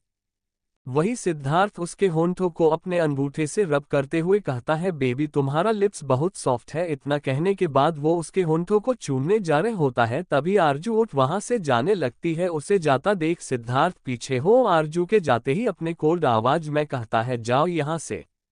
लड़की को कुछ समझ ही नहीं आ रहा था आखिर अचानक से हुआ तो हुआ क्या, पर सिद्धार्थ के गुस्से से भरे चेहरे को देख वो लड़की उसके गोद से उठ जाती है और वहां से जाने लगती है। तभी सिद्धार्थ भी खड़ा हो बाथरूम के तरफ चला जाता है और बाहर ही खड़ा हो आरजू के दरवाजा को खुलने का इंतजार करने लगता है। वही बाथरूम के अंदर आरजू अपने आंखों से बहते आंसू को अच्छे से साफ कर खुद में ही कहती है, आरजू सब ठीक हो जाएगा, तुझे हिम्मत रखना होगा। खुद को तसल्ली देने के बाद खुद को शांत करती है। फिर बाथरूम का दरवाजा खोल जैसे ही बाथरूम से बाहर निकलती है आरजू को विसल का आवाज सुनाई देने लगता है। तो आरजू अपने चेहरे को मोड़ देखती है, सामने सिद्धार्थ खड़ा हो अपने बॉडी को पीछे लदा विसल बजाए जा रहा था। तभी आरजू उसके आंखों में एक नजर और देखती है और फिर वहां से जाने लगती है। तभी सिद्धार्थ उसके होंठ को पकड़ अपने करीब खींच कहता है, किसी बीवी हो खुद तो पता नहीं कितने मर्दों के साथ वक्त बिताती हो और अपने सामने उसका पति किसी और के साथ कुछ भी कर रहा है, पर इतना कहने के बाद वो हंसने लगता है तो आरजू अपने होंठ को झटके से छुड़ा सिद्धार्थ के गाल पर एक तमाचा कस के मारती है। तो सिद्धार्थ मुस्कुराते हुए आरजू को देख कहता है, तीसरी बार है। सिद्धार्थ के इस बात को सुन आरजू उसके आंखों में देख कहती है, जो करना है कर लीजिए, जब जब आप कुछ बोलोगे मुझे मैं तब तब आपको थप्पड़ मारूंगी। आरजू के बातों को सुन सिद्धार्थ उसके होंठ को पकड़ अपने करीब कर उसे मोड़ पीछे टिका उसके बेहद करीब हो कहता है फाइन मारती रही थप्पड़ पर हर थप्पड़ के बाद अपने रात को दर्द से खेलने के लिए तैयार रहना। इतना कहने के बाद आरजू के आंख हैरानी से बड़ा बड़ा हुआ हो था कि तभी सिद्धार्थ उसके होंठों पर अपने होंठ टिका उसे कठोरता के साथ चूमने लगता है। जब तक आरजू के कोमल होंठों से निकलने वाले खून का स्वाद सिद्धार्थ चख नहीं लेता है तक चूमता रहता है। जैसे ही आरजू के होंठों से खून बह सिद्धार्थ के मुंह के अंदर जाने लगता है तो उससे दूर हो सिद्धार्थ उसके आंखों में देखते हुए कहता है स्वीट हॉट बहुत टेस्टी है तुम्हार ब्लड। इतना कहने के बाद उसका होंठ पकड़ उसे अपने साथ ले जाने को लगता है। कुछ ही वक्त में वो उसे अपने साथ शीट पर ले जाता है। वही जो होस्टेस थी वो सिद्धार्थ को उस लड़की को ऐसे ले जाते हुए देख रही थी तो उसे बहुत गुस्सा आ रहा था पर अपने गुस्से को शांत करने के अलावा कुछ कर भी नहीं सकती थी। वही दूसरी तरफ रायचंद मैंशन में जब सीरत अक्ष दोनों का एंगेजमेंट फिक्स हो रहा था तो सभी लोग वहां मौजूद थे। 2 दिन बाद एंगेजमेंट रखा गया था। तभी अक्ष का फोन बजा। अमानत का कॉल आता देख अक्ष कहता है शायद अम्मी पहुंच गई है कोई उसे एयरपोर्ट लेने गया है। इन सब के चलकर मैं सभी उसे एयरपोर्ट लेने के लिए जाना भूल गया थे। तभी अमानत बाहर से अंदर आते हुए ही कहती है मैं तो चेक कर रही थी कितना वैल्यू है मेरा जाओ अब मैं किसी से बात नहीं करूंगी। अमानत के आवाज को सुन सभी उस तरफ देखने लगते हैं। वही अयान और कुहू भी। तभी अमानत अंदर आती है। वही सभा खड़े हो जाते हैं तो नकुल अमानत के पास जा कहता है बस ओवर एक्टिंग की दुकान तुझे लेने भी जाता तो भी कहती मैं बच्ची नहीं हूं नकुल भैया जो मुझे लेने आए हो। ये सुन अमानत घूरकर अपने भाई को देखती है पर फिर गले से लग कहती है आप बहुत प्यार भैया हो पर जो भी हो मेरे भैया हो। ये सुन नकुल के चेहरे पर मुस्कान छा जाता है। तभी मोक्ष कहते हैं हो गया हमसे भी मिल लो। दोनों का आवाज सुन अमानत नकुल से दूर हो कहती है आप दोनों से भी। अमानत नाराज है अपनी छोटी लाडली बहन को एयरपोर्ट पर ही कैसे भूल सकते हैं आप दोनों इतना कह रोंदुसा सकल अमानत भूल जाती है तो मोक्ष उसके गले लग कहता है क्योंकि तू भूलने की चीज है ही। अक्ष भैया ने तुझे बताया नहीं कि तू सड़क पर पड़ी हुई मिली थी हमें। ये सुन अमानत अपने भाई को खुद से दूर कर देती है और अपना मुंह फेर लेती है। थोड़े देर पहले तक बस सब नॉर्मल थे किसी के होंठों पर मुस्कान नहीं था पर अमानत के आते ही मुस्कान सभी के होंठों पर आ जाता है। तभी अक्ष अपनी बहन के पास जाता है और प्यार से कहता है धीर नहीं था तो मुझे लगा वो चला गया होगा सॉरी बेटा। तभी अमानत जा अपने भाई के सीने से लग कहती है भैया आप सॉरी मत बोलो मैं तो मजाक कर रही थी मुझे पता है आप लोग बाहर बिजी होंगे और वो मेरे गधे धीर भैया तो अपने दुनिया में ही मगन रहते हैं याद कैसे होगा मुझे लाना। तभी पीछे से एक आवाज आता है गधी तू है तुझे मैं लेने गया था पर तू गायब थी। तभी अमानत अपने अक्ष भाई से दूर हो धीर की तरफ देखती है और भागते हुए कूदकर धीर के गले लगने के साथ गोद में भी चढ़ जाती है। तभी धीर कहता है तू मुझे सच में अपना गधा समझी है इतना भारी होने के बाद भी चढ़ गई मेरे ऊपर अब तू बच्ची नहीं रही है जो तेरा बोझ उठा लूं। ये सुन अमानत उसे और कसके पकड़ हंसते हुए कहती है उठाना तो पड़ेगा तो धीर भी मुस्कुरा देता है। फिर धीर उसे सभी के पास अपने गोद में उठाए ही लेता है तो फिर वो उतर जाती है। उसके बाद रूहानी के गले मिलते हुए कहती है आई मिस यू ढेर सारा मिस यू रूहानी दी। इतना कहने के बाद अपनी रूहानी दी से दूर हो सवाल करती है आपने मुझे मिस किया। अमानत का सवाल सुन रूहानी मुस्कुराते हुए उसके गाल पर अपना होंठ रख प्यार से कहती है बहुत ज्यादा तुम लोगों को पता है ना तुम्हारो रूहानी दी तुम सबसे कितना प्यार करती है। ये सुन अमानत फिर रूहानी के गले लग जाती है और कहती है हाँ मुझे बहुत अच्छे से पता है मेरी फ्यूचर भाभी माँ। ये सुन रूहानी का चेहरा लाल हो जाता है और वो झट से कहती है ये क्या बोल रही हो अमानत। रूहानी के बातों को सुन अमानत दूर अपने नकुल भैया को देखते हुए ऑर्डर के अंदाज में कहती है भैया आप अब तक रूहानी दी से नहीं कहे हो कि आप प्यार करते हो कब तक आप रूहानी दी का केयर करने के बाद भी उन्हें अपने प्यार से दूर रखना चाहते हो। रूहानी अमानत का होंठ पकड़ उसके कान के पास जा कहती है घर में गेस्ट आए हैं अम्मू और अक्ष भैया का इंजेक्टमेंट सेट हो रहा है ये सब बाद में बात करते हैं। ये सुन अमानत ने अब ध्यान दिया घर पर कोई गेस्ट आया है। वही नकुल को पता था अब घर की तूफान आ गई है तो ऐसा तूफान का रोज सामना करना हो पड़ेगा। वही अमानत अयान की तरफ देख अपने होंठ जोड़ लेती है तो अयान बस मुस्कुरा देता है। फिर उसके बगल में खड़ी कुहू को भी होंठ जोड़ नमस्ते कहने को थी तभी कुहू कहती है अरे अरे होंठ क्यों जोड़ रही हो मैं तुम्हारे एज की ही हूँ। ये सुन अमानत बस मुस्कुरा देती है, फिर कुहू के पास जा उसके भी गले से लग जाती है। अमानत बहुत जल्दी दोस्ती मिलजोल बढ़ा लेती थी, साथ ही मुस्कान उसकी माँ के कई गुण थे उसके अंदर। फिर वो दूर हो बगल में खड़ी सीरत के तरफ देख उसके भी गले लग जाती है, फिर सवाल करती है मेरी भाभी कौन है। अमानत के सवाल पर सीरत का चेहरा लाल हो जाता है। वही अक्ष मुस्कुरा कर कहता है ये है सीरत तुम्हारी होने वाली भाभी। ये सुन अमानत फिर सीरत को गले से लगा लेती और कहती है वेलकम भाभी जान, जल्दी शादी कर हमारे घर में आ, हमारे आधे खिसके भाई पार राज करो। अमानत कुछ भी कह देती थी, सभी इसके बातों पर मुस्कुराने लग जाते हैं। तभी अमानत का ध्यान पलक पर जाता है और उसके चेहरे पर निराशा छा जाता है, तो पलक उसे प्यार से देखते हुए अपने कान को पकड़ लेती है। तो अमानत पलक के पास जा उसके कान से उसका होंठ हटा कहती है मुझे पता है बाबू तू कोई वजह से गई होगी, लव यू जानू। इतना कहने के बाद वो उसके गले से लग जाती है। वही पलक के आंखों में आंसू भर जाता है। कुछ वक्त के बाद कुहू अयान चले जाते हैं। उनके जाने के बाद अमानत सवाल करती है आरजू दी और जानवी कहाँ है। अमानत के सवाल पर सब शांत थे, तभी रूहानी प्यार से कहती है जानवी तो कॉलेज गई है और आरजू आई नहीं है अभी तक।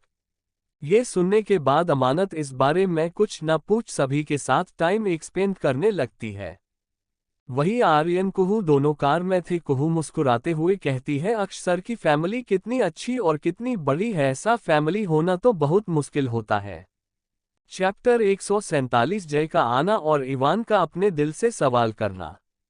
कुहू के बातों को सुन अयान सवाल करता है तुम्हें ऐसी फैमिली पसंद है। अयान के सवाल पर कुहू मुस्कुराते हुए कहती है किसे पसंद नहीं होगा अयान, मुझे तो बहुत पसंद है। और मैंने कभी फैमिली देखा नहीं है, आखिर होता कैसा है। फैमिली अयान देखा था पर कभी उसे अपने फैमिली में वैसा फील नहीं हुआ जो आज अक्ष के फैमिली को देख उसे फील हुआ था। वो अपने मन में ही कहता है अगर भाई बहन इतने मिलजुल कर रहे हैं तो इनके मॉम डैड भी ऐसे ही होंगे और इतने अच्छे फैमिली को मेरे डैड ने। अपने मन में इतना कहने के बाद एक गहरी सांस वो भर लेता है, फिर खिड़की के बाहर देखने लग जाता है। कुछ ही वक्त के बाद वो दोनों मेंशन पहुंच जाते हैं। अब अयान कुहू के साथ अपने मेंशन में ही रह रहा था। दोनों मेंशन पहुंच गए थे, तभी अयान का फोन बजता है। जब वो अपने फोन को निकाल देखता है तो अपने भाई का कॉल आता देख वो कॉल रिसीव कर लेता है। तभी कॉल के दूसरे तरफ से अयान का भाई कहता है भाई मैं आया हूं और ना ही मुझे आप लेने आए हो ना ही कोई और। ये सुन अयान कहता है भाई कैब लेकर आ जा, मैं बिजी हूं। ये सुन अयान का भाई अपना मुंह बना कहता है कैसा भाई हो आप। इतना कहने के बाद अयान का भाई अपना इमोशनल डायलॉग स्टार्ट कर देता है। तो आखिर में अयान परेशान हो कहता है मैं आ रहा हूं। इतना कहने के बाद वो कॉल कट कर देता है। फिर अयान कुहू के तरफ देख कहता है कुहू जय आया है, मैं उसे लेने जा रहा हूं। ये सुन कुहू कहती है ठीक है। उसके इस बात को सुन अयान फिर मेंशन से बाहर निकल जाता है। बाहर आने से बाद वो अपने कार में जा बैठ कार को स्टार्ट कर देता गई, फिर रफ्तार से कार चलाते हुए निकल जाता है। कुछ ही वक्त में वो एयरपोर्ट पहुंच जाता है तो देखता है सड़क के किनारे ही जय अपने ट्रॉली पर ही बैठा होता है। ये देख अयान अपने कार को उसके पास रोकता है तो जय खड़ा हो अपने ट्रॉली को कार के डिक्की में जा रखने के बाद आगे जा ड्राइविंग सीट के बगल में जा बैठ जाता है। जय के बैठने के बाद अयान कार स्टार्ट कर देता है। कार स्टार्ट करते ही अयान सवाल करता है तू क्यों आया है यहाँ। ये सवाल सुन जय अपना बच्चों की तरह मुंह बना कहता है भैया आप ऐसे क्यों बोल रहे हैं जैसे मेरे आने से आप खुश नहीं हो। जय के सवाल को सुन अयान कहता है मैं खुश हूं पर मुझे ये जानना है कि तुम सच में यहाँ हम सब के लिए आए हो या कोई और बात है। अयान के इस सवाल पर जय अपने रूखे आवाज से कहता है भाई आप सवाल करना बंद करें नहीं तो अभी ही यहाँ से चला जाता हूँ। जय के बातों को सुन अयान अब 100% श्योर हो गया था जय ऐसे ही तो नहीं आया है, पर अयान कुछ न कह अपने मन में ही कहता है जय तुम चाहे जितनी भी कोशिश कर लो मैं तुम्हें डैड के रास्ते में जाने नहीं दूंगा। अपने मन में इतना खाने के बाद वो बस शांति से कार को चलाने लगता है। कुछ ही वक्त में कार बड़े से मेंशन के पास आ रुकता है तो फिर दोनों ही कार से बाहर निकल जाते हैं।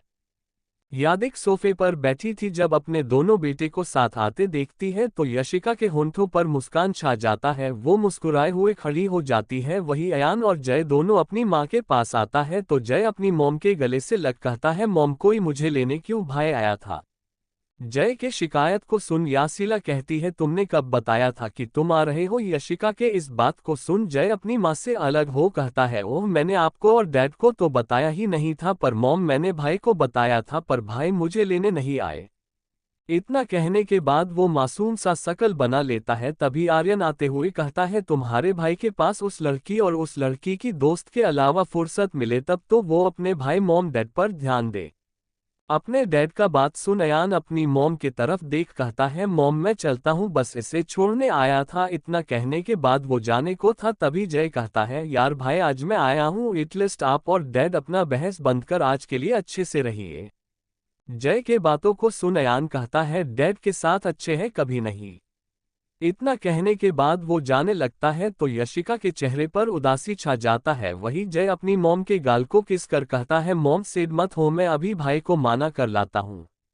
इतना कहने के बाद वो भागते हुए अपने भाई के पास जाने लगता है। तभी आर्यन यशिला के तरफ देख कहता है खुश तो बहुत होगी तुम्हारा बेटा तुम्हारे दिखाए लाइन पर जो जा रहा है, पर मेरे बेटे पर अगर तुमने इमोशनल ड्रामा कर अयान की तरफ उसे बनाया तो बहुत बुरा होगा यशिका तुम्हारे साथ। अयान के बातों को सुन यशिका उसके पूरे बात को इग्नोर कर दी। वही जय बाहर अपने भाई के पास जा उसे आवाज देता है भैया।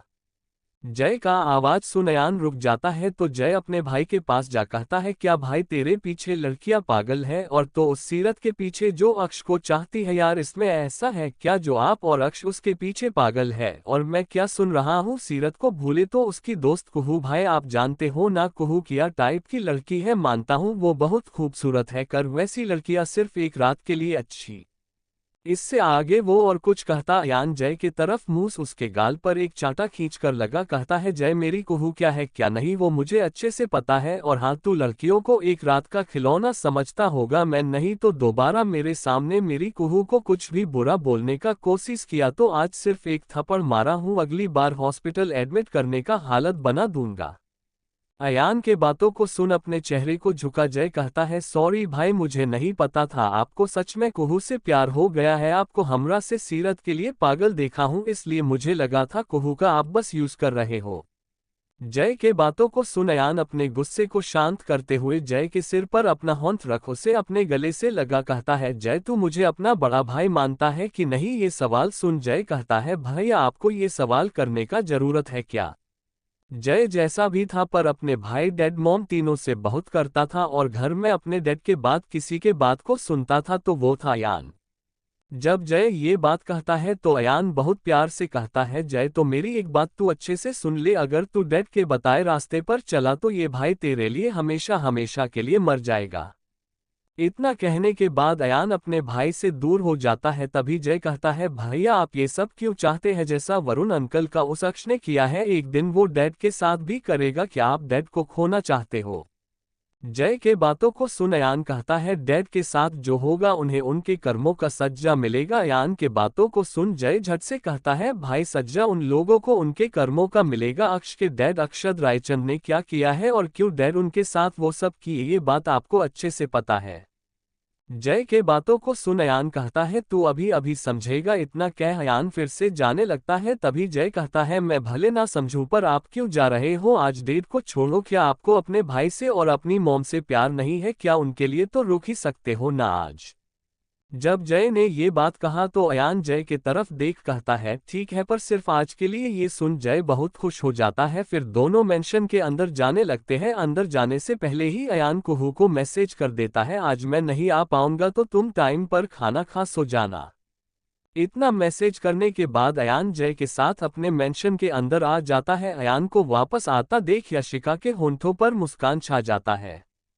वहीं दूसरी तरफ पनखुड़ी वापस आ चुकी थी पर अब तक चिराग को अपना शकल तक नहीं दिखाई थी। वही चिराग उसे कॉल मैसेज सब कर थक चुका था। तभी वो लास्ट मैसेज करता है फाइन मत आओ मेरे पास, मैं तुमने भाई और तुम्हारी दोस्त दोनों का किस करता फोटो लाइक कर रहा हूँ।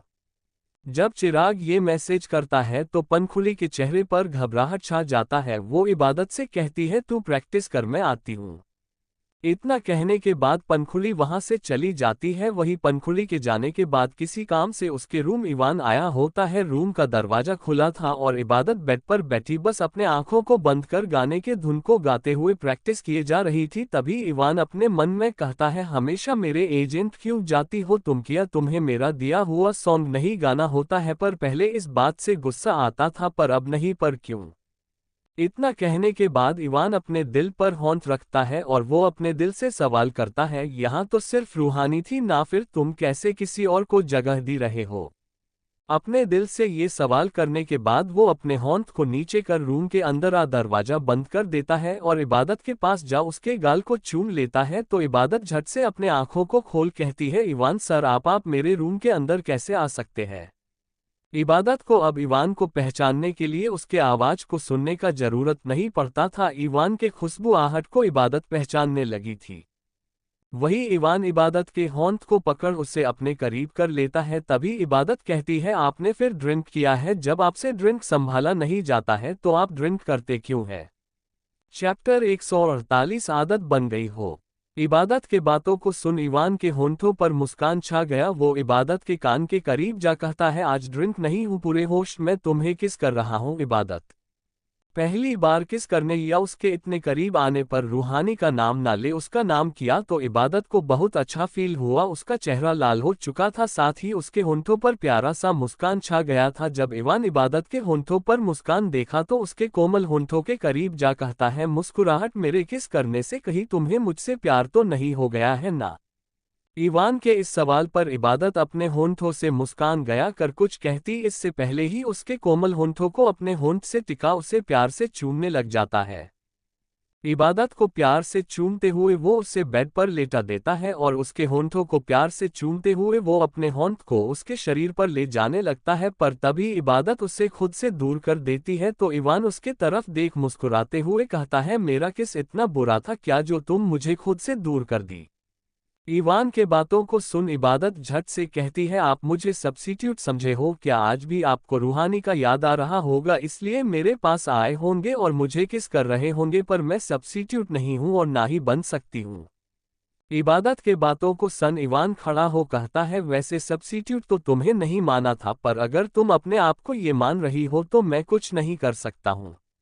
इतना कहने के बाद वो चला जाता है। वही इबादत का धड़कन अब भी जोरों से धक धक किए जा रहा था। वही दूसरी तरफ इवान उस रूम से बाहर जाने के बाद खुद में ही कहता है, हो क्या गया है मुझे? मैं उससे सब्स्टिट्यूट नहीं मानता हूँ, पर क्या मानता हूँ? क्या मुझे उससे प्यार हो गया है? पर अगर प्यार है तो क्या मैं रूहानी को भूल गया हूँ? पर उसे आज भी नकुल भाई के साथ देख मुझे बुरा क्यों लगता है? इवान बहुत परेशान था। ये सोच सोचकर फिर वो अपने रूम चला जाता है और बेड पर जा वो अपने गिटार को पकड़ बस एक धुन बजने लगता है। वहीं दूसरी तरफ पंखुली चिराग के रूम चली जाती है और वहां जाने के बाद वो चिराग को देख कहती है, क्यों कर रहे हैं आप मेरे साथ ऐसा? कर लिया ना जितना इस्तेमाल करना था आपको मेरा, और क्या चाहिए आपको मुझसे? पंखुली के बातों को सुन चिराग जो बेड पर बैठा हुआ था वो खड़ा हो पंखुली के पास जा कहता है, कहा ना मुझे सिर्फ तुम चाहिए। चिराग के इस बात को सुन पंखुली उससे सवाल से भरी नजर से देखी, फिर अपना सवाल करती है, मैं चाहिए पर किस तरीके से? आप मुझसे प्यार नहीं करते पर आपको मैं चाहिए क्यों? पर प्यार नहीं है तो मैं आपके साथ क्यों रहूं? पंखुली के सवाल से भरे बातों को सुन चिराग उसके हाथ को पकड़ अपनी बाहों में खींच कहता है, हाँ मुझे तुमसे प्यार नहीं है, ना ही कभी हो सकता है। तुम तो मेरी आदत बन गई हो। मैं हर रोज तुम्हें अपने साथ देखना चाहता हूँ। जब से तुम मेरे करीब आए हो मुझे तुम्हारी आदत सी हो गई है। तुम्हारे बिना एक दिन भी काटना मेरे लिए बहुत मुश्किल होता जा रहा है। अगर तुम मुझसे दूर जाने की कोशिश की तो मैं सच कहता हूँ कुछ ऐसा कर दूंगा जिसके वजह से तुम हमेशा पछताओगे। चिराग ने जब ये पछताने वाला बात कहा तो उसका ये बात सुन पंखुली कहती है, एक दिन ये कंपटीशन खत्म हो जाएगा, फिर इवान भाई भी इबादत से प्यार करते हैं, वो ये बात शायद पूरी दुनिया को बता देंगे। उसके बाद क्या बचेगा मुझे ब्लैकमेल कर अपने पास रखने के लिए? पंखुली का ये सवाल सुन चिराग अपना फोन निकाल पंखुली की तरफ दिखा देता है। जब पंखुली चिराग के फोन में चल रहे वीडियो को देखती है तो वो हैरान हो जाती है। उससे ये कभी नहीं सोचा था कि चिराग इंटीमेट होते वक्त वीडियो बनाया होगा। उस वीडियो को देख उसे घृणा से भारी नजर से पंखुली देखते हुए कहती है, तुम बहुत घटिया इंसान हो, मुझे नहीं पता था इतना ज्यादा गिर सकते हो। जब पंखुली ये बात कहती है तो चिराग के होंठों पर शैतानी मुस्कान आ जाता है और वो अपने उसे मुस्कान के साथ कहता है, सच कहा बेबी, मैं बहुत घटिया इंसान हूँ और तुम्हारे साथ ये क्या बहुत कुछ कर सकता हूँ, और अगर तुम मुझसे दूर जाने की कोशिश की तो मैं ये वीडियो वायरल कर दूंगा। तभी पंखुली झट से कहती है, भूलो मत, इस वीडियो में तुम भी हो। जैसे ही पंखुली ये बात कहती है तो चिराग जोर जोर से हंसते हुए कहता है, मैं एक फेमस सिंगर हूँ, अगर मुझे तुम्हारे साथ कोई देख भी लेता है तो क्या होगा, और वैसे भी मैं अपने चेहरे को हाइड कर दूंगा और तुम्हारे वीडियो को वायरल कर दूंगा। चिराग के बातों को सुन पंखुलियां उसे अपने गुस्से से भरी नजर से देखी, वही चेहरा उसके चेहरे पर अपने हाथ को ले जा उसके चेहरे पर अपने हाथ को सेडेक्टिवली फेरते हुए आगे कहता है, बेबी, गुस्से में तुम और भी ज्यादा सुंदर दिखती हो। इतना कहने के बाद वो उसके होठों के करीब जा रहा था, तभी पंखुली अपने हाथ को उसके सीने पर रख कहती है, मैं पीरियड्स में हूँ, क्या तुम मेरे साथ ये सब मेरे पीरियड्स में होने के बाद भी करना चाहते हो। पंखुली के इस बात को सुन चिराग उससे दूर हो बेड पर जा बैठ जाता है और कहता है, ठीक है बेबी, मैं तुम्हारे साथ पीरियड्स के टाइम में कुछ भी नहीं करूंगा, पर हाँ, तुम मेरे पास रहो, मेरे पास बैठो, मैं तुम्हें बस अपने पास अभी महसूस करना चाहता हूँ। ये सुन पंखुलियां उसे अपने हैरानी से भरी नजर से देखने लगती है, उसे समझ नहीं आता था चिराग क्या इंसान है। तभी चिराग उसके हाथ को पकड़ उसे अपने गोद में बैठा अपने सिर वो उसके कंधे पर रख उसके कंधे को प्यार से चूम सवाल करता है, क्या तुम्हें बहुत पेन हो रहा है। जब चिराग उससे ये सवाल कहता है तो पंखुली अपने चेहरे को मिड चिराग की आंखों में हैरानी से देखने लगती है। तभी चिराग उसके गाल को प्यार से चूम कहता है, क्या हुआ, मेरे सवाल का जवाब दो। ये सुन पंखुली बस अपने फीके स्वर में कह देती है, हाँ हो रहा है। पंखुली का ये जवाब सुन चिराग उससे वैसे ही अपने गोद में उठा अपने बेड पर ले जा लेट देते हैं और बहुत प्यार से कहता है, तुम यही रेस्ट करो, मैं तुम्हारे पेन को ठीक करने के लिए कुछ लेकर आता हूँ। इतना कहने के बाद चिराग अपने रूम से जाने लगता है, वहीं पंखुली उसे हैरानी से बस देखते रह जाती है। अभी कुछ देर पहले तक वो बिल्कुल डेविल की तरह कर रहा था, यहाँ तक कि उसके वीडियो को भी बनाकर वो उसे धमकी दे रहा था और जितना घटिया से घटिया काम वो कर सकता था वो सब उसने किया है। फिर अचानक से उसे हो क्या गया और वो केयर क्यों कर रहा है। पंखुली चिराग को लेकर बहुत ज्यादा कंफ्यूज रहती थी, पर उसे सच में अभी बहुत पेन हो रहा था। ऊपर से वो चिराग के साथ इतना बहस भी कर चुकी थी, साथ ही वीडियो का सोच सोचकर उसका दिमाग फट रहा था, तो वो अपने आंखों को बंद कर लेती है और चिराग के आने से पहले ही वह गहरी नींद में सो जाती है। वहीं दूसरी तरफ अपने हाथ में जिंजर टी के साथ साथ गर्म पानी का बैग लेकर अपने रूम में चिराग आता है, पर तभी देखते हैं पंखुली सो चुकी है। उसे सोया देख चिराग उसके पास जा बैठ जाता है और जिंजती को साइड में रख गर्म पानी के बाग से पंखुली के पेट को सेकने लगता है। नींद में भी पंखुली को बहुत दर्द हो रहा था, पर जब चिराग उसके पेट पर गर्म पानी का बैग रखा तो उसे बहुत अच्छा महसूस होने लगा था, वो आराम से अपने नींद को लेने लग जाती है। वहीं दूसरी तरफ पलक अपने रूम में बैठी हुई थी, तभी अमानत उसके पास बैठ कहती है, क्या बात है पलक, वो ऐसे अचानक से दिल्ली छोड़ क्यों चली गई थी। अमानत के सवाल पर पलक को समझ नहीं आ रहा था वो क्या जवाब दे, तो वो बस अपने चेहरे को झुका लेती है। पहले के उदास चेहरे को देख अमानत इतना तो समझ गई थी जरूर कुछ बहुत बड़ा है, तभी पलक उसे बता नहीं पा रही है, तो फिर अमानत उसे बस लगे से लगा लेती है। फिर कहती है, जब भी तुझे बताने का दिल करे तो तू मुझे बता सकती है, मैं तुझे अभी फोर्स नहीं करूंगी, पर हाँ जान, तू पढ़ने में बहुत अच्छी है, अपना पढ़ाई ऐसे किसी भी चीज की वजह से बर्बाद मत होने दे। पलक से अमानत ये सारी बातें कर रही थी, वही रूम के बाहर दरवाजे के साइड में खड़ा मोक्ष अमानत का ये सारी बातें को सुन अपने मन में ही कहता है, पलक पढ़ाई में इतनी अच्छी है, कर बस मेरे कारण वो अपने पढ़ाई को दांव पर लगा चुकी है। इतना कहने के बाद वो अपने रूम जाने लगता है, तभी सीरत उसे उदासी से रूम जाता हुआ देख लेती है, तो वो उसके रूम के पास जा उसके रूम का दरवाजा नॉक करती है, तो अभी जो अपने रूम जाकर बेड पर बैठा था वो अपने फीके स्वर में ही कहते हैं, दरवाजा खुला है, अंदर आ जाओ। ये सुन सीरत दरवाजा खोल अंदर चली जाती है। सीरत को आता देख मोक्ष उसे हैरानी से भरे भाव से देखता है, तभी सीरत उसके पास जा खड़ी हो कहती है, गलती सबसे होता है मोक्ष सर, पर जरूरी है कि गलती से हम कुछ सीख कर उस गलती को सुधारे। सीरत के बातों को सुन मोक्ष झट से कहता है, भाभी पहले तो मुझे मोक्ष सर कहना बंद कीजिए, आप मुझे सिर्फ मोक्ष कह सकते हैं। इतना कहने के बाद मोक्ष खड़ा हो जाता है और सीरत को बैठने का इशारा करता है, पर सीरत झट से कहती है नहीं नहीं मैं चलती हूँ, और मोक्ष कहने में थोड़ा टाइम लगेगा क्योंकि मुझे आदत नहीं है ना। इतना कहने के बाद वो जाने को होती है, तभी मोक्ष कहता है भाभी कहना भी मुश्किल है पर कह रहा हम ना। चैप्टर 149 अयान को थप्पड़ मारना। मोक्ष का ये बात सुन सीरत के जाते कदम रुक जाते हैं। वही मोक्ष एक बार फिर कहता है भाभी मैं अपनी गलती को समझ गया हूँ, सुधारने का कोशिश भी कर रहा हूँ, पर मुझे समझ नहीं आ रहा है कि कमी कहाँ है। तभी सीरत मुड़ मोक्ष की तरफ देखकर कहती है मोक्ष अगर आप अपने गुस्से को खत्म कर जैसा पलक चाहती है वैसे बनोगे तो शायद वो आपको माफ कर दे। सीरत के बातों को सुन मोक्ष समझ रहा था, पर वो अपने फीके स्वर में कहता है खुद को बदलना बहुत मुश्किल है भाभी। मोक्ष जैसे ही अपना ये बात कहता है तो सीरत झट से कहती है पता है मोक्ष मुझे भी ऐसा ही लगता था, इंसान कभी नहीं बदल सकता है, पर आज देखो आपके भाई पूरे तरीके से बदल गए हैं मेरे लिए। मुझे ऐसा लगता है अब कि मैं अपने सामने किसी नए इंसान को देख रही हूँ। ये बात सुन मोक्ष सीरत को देखने लगता है। सच में अगर आज से कुछ महीने पहले का बात किया जाए तो अक्ष एक जीता जाता हैवान था जिसके सामने जाने से भी किसी दिल दहल जाए, पर प्यार का नाश्ता अक्ष के ऊपर ऐसा चढ़ा कि अक्ष एक हैवान से इंसान बन गया। सीरत के बातों को सुन मोक्ष मुस्कुरा कर कहता है मैं भी बदल जाऊं बस, क्योंकि मैं पलक के साथ अब और कुछ बुरा नहीं होने दे सकता हूं। ये सुन सीरत मुस्कुरा देती है, फिर मुस्कुराते हुए ही कहती है ओके मैं जाती हूँ। ये सुन मोक्ष भी मुस्कुरा कर कह देता है ओके भाभी। ये सुनने के बाद सीरत मोक्ष से रूम से बाहर चली जाती है। वही मोक्ष अपने बेड पर जा बैठ सोचने लगता है वो क्या क्या कर सकता है। वही दूसरी तरफ कुहू हॉल में बैठी बैठी बोर होते जा रही थी तो आखिर में वो अयान को मैसेज करती है क्या मैं सीरत के पास जा सकती हूँ। अयान अपने फैमिली के साथ बैठा था और उसका फोन चार्ज पर लगा हुआ था। तभी जय वहीं से गुजर रहा था। तभी नोटिफिकेशन का आवाज सुन अपने भाई के तरफ देखता है। उसका भाई मॉम के साथ बात करने में बिजी है। ये देख जय उसका फोन उठा मैसेज खोल पढ़ता है तो शैतानी मुस्कान के साथ मैसेज बैक करता है तुम्हें जो करना है तुम कर सकती हो, और हाँ मुझे अब मैसेज मत करना, आज से तुम अपने लाइफ को जैसे जीना चाहती हो जी सकती हो।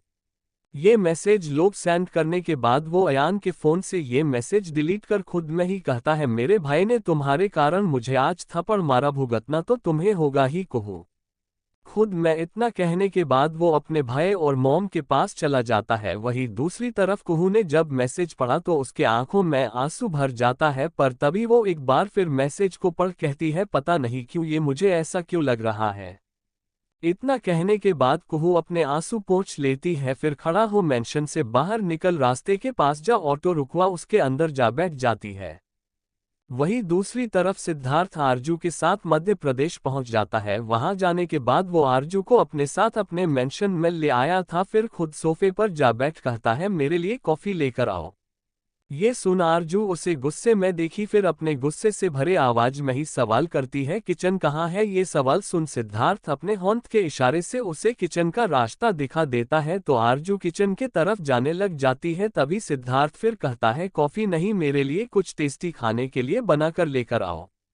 ये सुन आरजू कहती है ठीक है। इतना कहने के बाद वो जाने लगती है। कुछ कदम चलने के बाद किचन आ जाता है। फिर वो किचन के अंदर जाती है तो बाहर तो कोई सामान नजर नहीं आता है। तभी वो फ्रिज खोलती है तो उसे उस फ्रिज के अंदर एग और कच्चा कटा हुआ चिकन नजर आता है, जिसे देख वो झट से फ्रिज डोर लॉक कर देती है और पीछे हट कहती है मैं क्या बनाऊं, यहाँ तो एग चिकन के अलावा कुछ नहीं है और मैं ये नहीं बना सकती हूँ। किचन में आरजू खुद से ये सवाल कर रही थी। वही बाहर सोफे पर बैठा सिद्धार्थ के होंठों पर शैतानी मुस्कान छाया हुआ था। वो खुद में ही कहता है एनिमल लवर, अब देखता हम तुम मेरे लिए नॉन वेज कैसे बनती हूँ, क्या को उसके अलावा तो कुछ है ही नहीं किचन में। सिद्धार्थ यहाँ आने से पहले पूरा किचन खाली करने को कह देता है और बस नॉन वेज रखने को कह देता है। वहीं दूसरी तरफ मुंबई में रूहानी पलक अमानत जानवी भी कॉलेज से आ गई थी। वो और सीरत साथ बैठ बातें कर रहे थे और सीरत को बचपन का सारा किस्सा बताते हुए अमानत कहती है सीरत भाभी बच्चे में तो नकुल भाई और रूहानी फेमस थे, दोनों का हर रोज एक प्यारी सी केमिस्ट्री देखने को मिलती था हमें।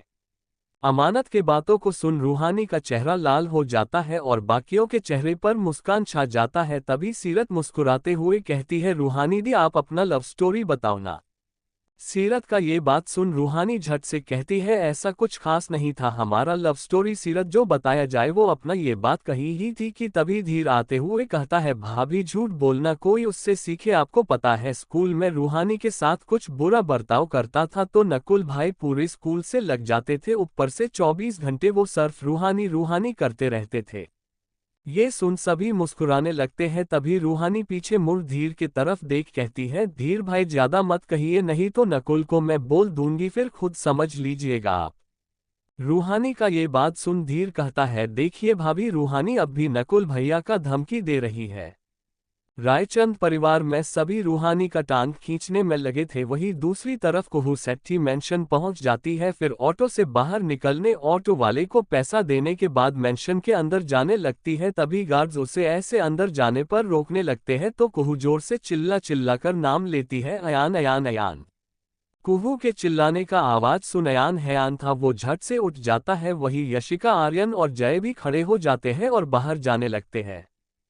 तभी बाहर जैसे ही चारों जाते हैं तभी अयान देखता है को गार्ड्स कुहू को पकड़े हुए हैं। तभी अयान वहां जा सभी गार्ड्स को अपने गुस्से से भरे नजर से सभी गार्ड्स को देख कहता है, छोड़ो इससे।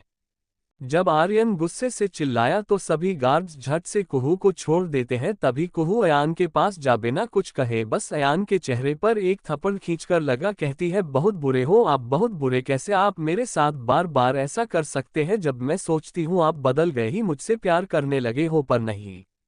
कुहू बोले जा रही थी, वही अयान तो शोक में था, उससे ये थप्पड़ वो भी आते के साथ मार। इतना कुछ सुनाई जा रही है। वही वो तीनों भी हैरान थे क्योंकि आज तक उन तीनों का भी हिम्मत नहीं हुआ था। अयान से आज तक ऊंचे आवाज में बात करने का हिम्मत नहीं होता था और ये तो उसे थप्पड़ मार रही थी।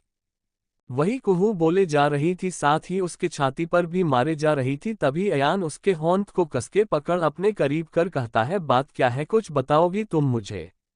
अयान का सवाल सुन कुहू उसे खुद से दूर धकेल कहती है, बात क्या है, रुको दिखाती हूँ। इतना कहने के बाद वो अपना फोन निकालने लगी। फिर अपना फोन निकाल वो अयान के भेजे गए उस मैसेज को ढूंढने लग जाती है और उसके चेहरे पर मैसेज ना मिलने की वजह से परेशानी के भाव आ जाते हैं। वही जय अपने मन में कहता है, अच्छा हुआ मैंने इसका फोन हैक कर सारे मैसेज को डिलीट कर दिया था, अब इतना तमाशा की हो, साथ ही थप्पड़ भी मारी जो भैया को। अब क्या होगा डार्लिंग तुम्हारा? चैप्टर 150 आरजू के होंठ का खाना।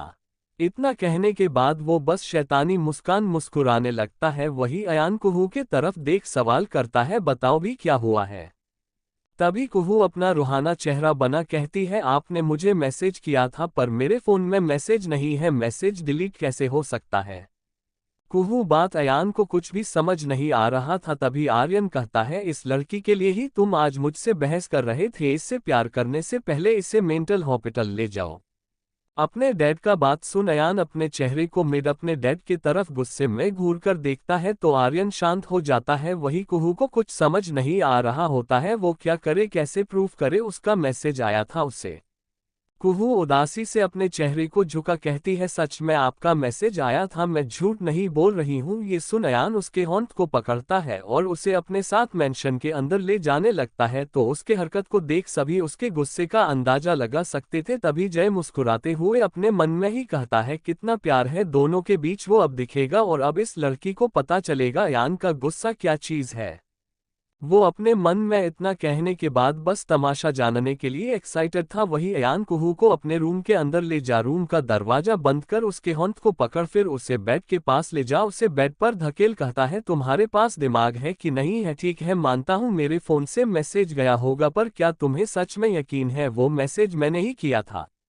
अयान के बात को सुन कुहू अच्छे से बैठ सोचने लगी, नहीं पर नंबर तो आपका था। अयान को समझ तो आ गया था ये कर कौन सकता है, पर उसे इस बात का बहुत गुस्सा आ रहा था। कुहू सबके सामने उसे थप्पड़ कैसे मार सकती है? वो फिर उसके करीब जा उसके चेहरे पर अपने उंगलियों को रख कहता है, देखो जान, मैं तुमसे बहुत प्यार करता हूँ और तुम्हें कभी नहीं छोड़ूंगा, पर जो तुमने आज थप्पड़ मारा है मुझे इसका सजा तो तुम्हें मिलना चाहिए। अयान के बातों को सुन कुहू अपने आंखों को बंद कर कहती है, मार लीजिए बदले में आप थप्पड़ मुझे। ये सुन अयान उसके होंठों के करीब जा कहता है, डार्लिंग मुझे थप्पड़ नहीं मारना है, मुझे तो तुम्हारा राज चाहिए। ये सुन कुहू झट से अपने आंखों को खोल उससे कहने ही जा रही थी कुछ कि तभी अयान उसके होंठों को चूमने लग जाता है, फिर उससे दूर हो कहता है, मुझे पता है तुम कहना चाहती हो जब तक तुम एक्ट्रेस नहीं बन जाती हो मैं तुम्हारे करीब नहीं आ सकता हूं, पर डार्लिंग तुमने आज गलती की है और मैं तुम्हें तुम्हारी गलती का सजा यही देना चाहता हूं।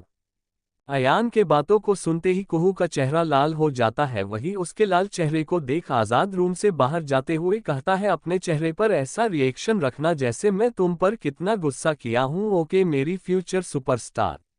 इतना कहने के बाद वो रूम से बाहर निकल जाता है। वही कुहू के होंठों पर तो मुस्कान टिका हुआ था, पर फिर वो सोचने लगती है आखिर ऐसा कर कौन सकता है।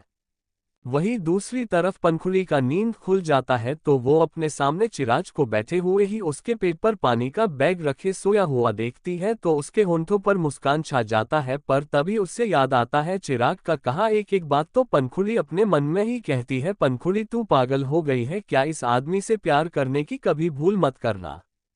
खुद मैं इतना कहने के बाद वो धीरे से अपने पेट से चिराग का होंठ हटा बेड से उतर जाने लगती है। कुछ ही वक्त में वो रूम से बाहर निकल जाती है, तभी नताशा उससे बाहर निकलता देख लेती है तो नताशा अपने मन में ही कहता है, पंखुड़ी अपने जिंदगी का उल्टा गिनती गिनना शुरू कर दो।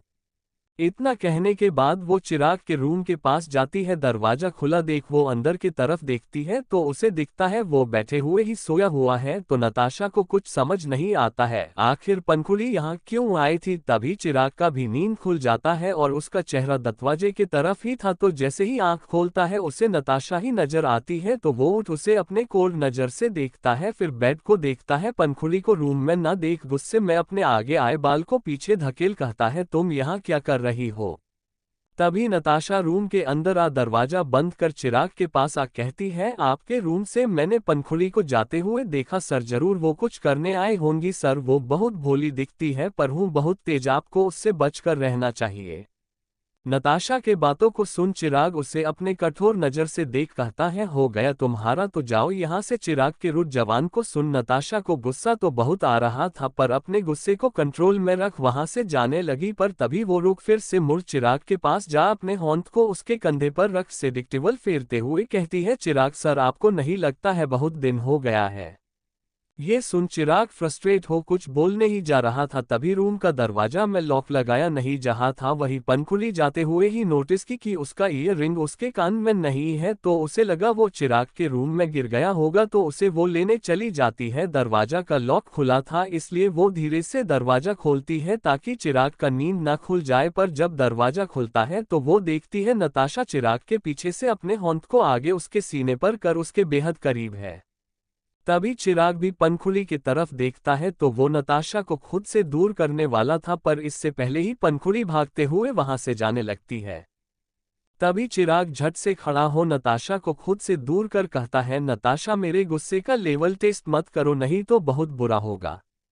तभी नताशा उसके पास आ कहती है, सर मैंने ऐसा किया क्या है और क्या है पंखुड़ी में जो मुझ में नहीं, मैं आपसे बहुत प्यार करती हूँ सर, और जो पंखुड़ी आपके लिए नहीं कर सकती है वो सब मैं आपके लिए कर सकती हूँ। इतना कहने के बाद जबरदस्ती नतस्ता चिराग के करीब आने लगी, वही पंखुड़ी भागते हुए अपने रूम चली गई और अपने रूम का दरवाजा खोल रूम के अंदर जा अपने बेड पर जैसे ही बैठी इबादत उससे सवाल करती है, पंखुड़ी तू है। हाँ, जब पंखुड़ी ने ये कहा तो इबादत अपने आंखों को खोल बैठ जाती है और कहती है, तू कहाँ गई थी, तूने कहा था तू जल्दी आ जाएगी पर इतना लेट की। इबादत के बात को सुन पंखुड़ी अपने आप को शांत करते हुए इबादत से कहती है, वो प्रैक्टिस करते करते टाइम का अंदाजा ही नहीं रहा। ये सुन इबादत ठीक है बस कह दी। वही दूसरी तरफ चिराग नताशा को अपने रूम से बाहर जाने को कह दिया था, फिर उसके जाने के बाद खुद बेड पर जा बैठ सोचने लगा वो ऐसा क्या करे जिससे पंखुड़ी का ये गलतफहमी कि वो नताशा के साथ कुछ कर रहा था ये खत्म हो जाए।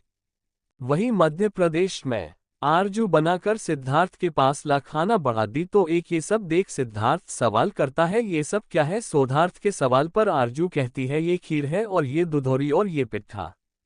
ये सुन सिद्धार्थ का चेहरे का एक्सप्रेशन ही बदल गया। वही आरजू जब किचन गई तो उसे खीर के चावल के अलावा कुछ नहीं दिखा। आरजू को पता था सिद्धार्थ मीठा ज्यादा नहीं खाते हैं, इसलिए वो खीर के साथ क्या बना दे। नमकीन में सोचने लगी, फिर अपने देश भर के खाने में उससे ये बनाने का सुझा। आरजू खाने की बहुत शौकीन थी, इसलिए वो हर जगह का डिश ढूंढ ढूंढ कर बनाया करती थी, तो उससे ये बनाने ओ आइडिया आया और वो बना दी। सिद्धार्थ अपने मन में ही कहता है, क्या अजीब सा चीज है ये कि मुझसे बदला लेने के लिए ये कुछ उल्टा तो नहीं सोची है ना। इतना कहने के बाद सिद्धार्थ उसके होंठ से प्लेट ले कहता है, बैठो। सिद्धार्थ के इस बात को सुन आरजू बैठ जाती है। तभी सिद्धार्थ प्लेट उसके तरफ बढ़ा कहता है, पहले तुम खाओ तब मैं खाऊंगा। सिद्धार्थ के इस बात को सुन वो पहले खीर खाई, फिर दूध और उसके बाद आलू से भरा पिट्टा। जब आरजू सारा डिश खा ली तो सिद्धार्थ ट्राई करने का सोचता। खीर तो वो बस देखा पर खाया नहीं, पर उसके अलावा उसने दोनों कुछ ट्राई किया, पर उसे इतना टेस्टी लगा कि वो धीरे धीरे कर सारा खा गया। फिर सारा खत्म करने के बाद आरजू से कहता है, मुझे और खाना है। ये सुन आरजू उसे हैरानी से भरे एक्सप्रेशन से देखी, फिर कहती है, अब नहीं है। ये सुन सिद्धार्थ उसे प्लेट देते हुए कहता है, तो मेरे लिए फिर बनाओ। सिद्धार्थ के बातों को सुन आरजू को बहुत गुस्सा आ रहा था। वो फिर खीर के तरफ दिखाते हुए कहती है, आपने खीर नहीं खाया है, आप ये खा लो। आरजू के इस बात को सुन सिद्धार्थ उसे घूर कर देखता है, तो आरजू अपने मन में ही कहती है, इंसान है या दानव, इतना खाने के बाद भी जो पेट नहीं भरा। अपने मन में इतना कहने के बाद वो उठ जाती है कि फिर बनाने चली जाती है। तब सिद्धार्थ अपने आप में कहता है, मुझे नहीं पता था ये खाना बनाने में इतनी टैलेंटेड है। अच्छा है, आज के बाद तुम्हें रोज मेरे लिए ऐसे ही खाना बनाना होगा। खुद में इतना कहने के बाद वो बस मुस्कुराने लग जाता है। वहीं दूसरी तरफ किचन में जा बेचारी को फिर से मेहनत करना पड़ता है। धीरे धीरे ऐसे ही वक्त बीतने लगता है। रात का वक्त हो चुका था। अक्ष अपने रूम में जाता है तो देखता है सीरत उसके रूम में है, बेड पर बैठी है। तो वो उसके पास जा बैठ सवाल करता है, क्या हुआ, कुछ बात है क्या। अक्ष के सवाल पर वो अपने चेहरे को हाँ में हिला देती है। तो अक्ष फिर सवाल करता है, क्या। अक्ष के सवाल पर सीरत कहती है, पलक और मोक्ष को मिलान के लिए हम लोग कुछ कर सकते हैं क्या। सीरत का ये बात सुन अक्ष सीरत के होंठ में अपने होंठ को रख कहता है, जान कुछ प्रॉब्लम में हम लोग कुछ नहीं कर सकते हैं। वैसे मुझे ये बहुत अच्छे से पता है, पलक मोक्ष को खुद से भी ज्यादा प्यार करती है और अब मोक्ष भी उससे वैसा ही प्यार करके लगा है। ये लोग चाह कर भी एक दूसरे से कभी अलग नहीं होंगे। ये बात सुन सीरत बस अक्ष के बाहों में जा समा जाती है और अपने मासूमियत से भरे आवाज में कहती है, एक गलत फैसला बहुत कुछ बर्बाद कर सकता है, बस दोनों जो भी फैसला ले वो सही हो। सीरत के बातों को सुन अक्ष उसके माथे को प्यार से सहलाते हुए कहता है, सही ही होगा सीरत, मुझे मोक्ष पर पूरा भरोसा है। अंश के बातों को सुन सीरत अपने होंठों पर मुस्कान ले आती है और बस अक्ष के बाहों में ही समय रहती है। Thank you. आपको नोवेल कैसा लगा कमेंट करें।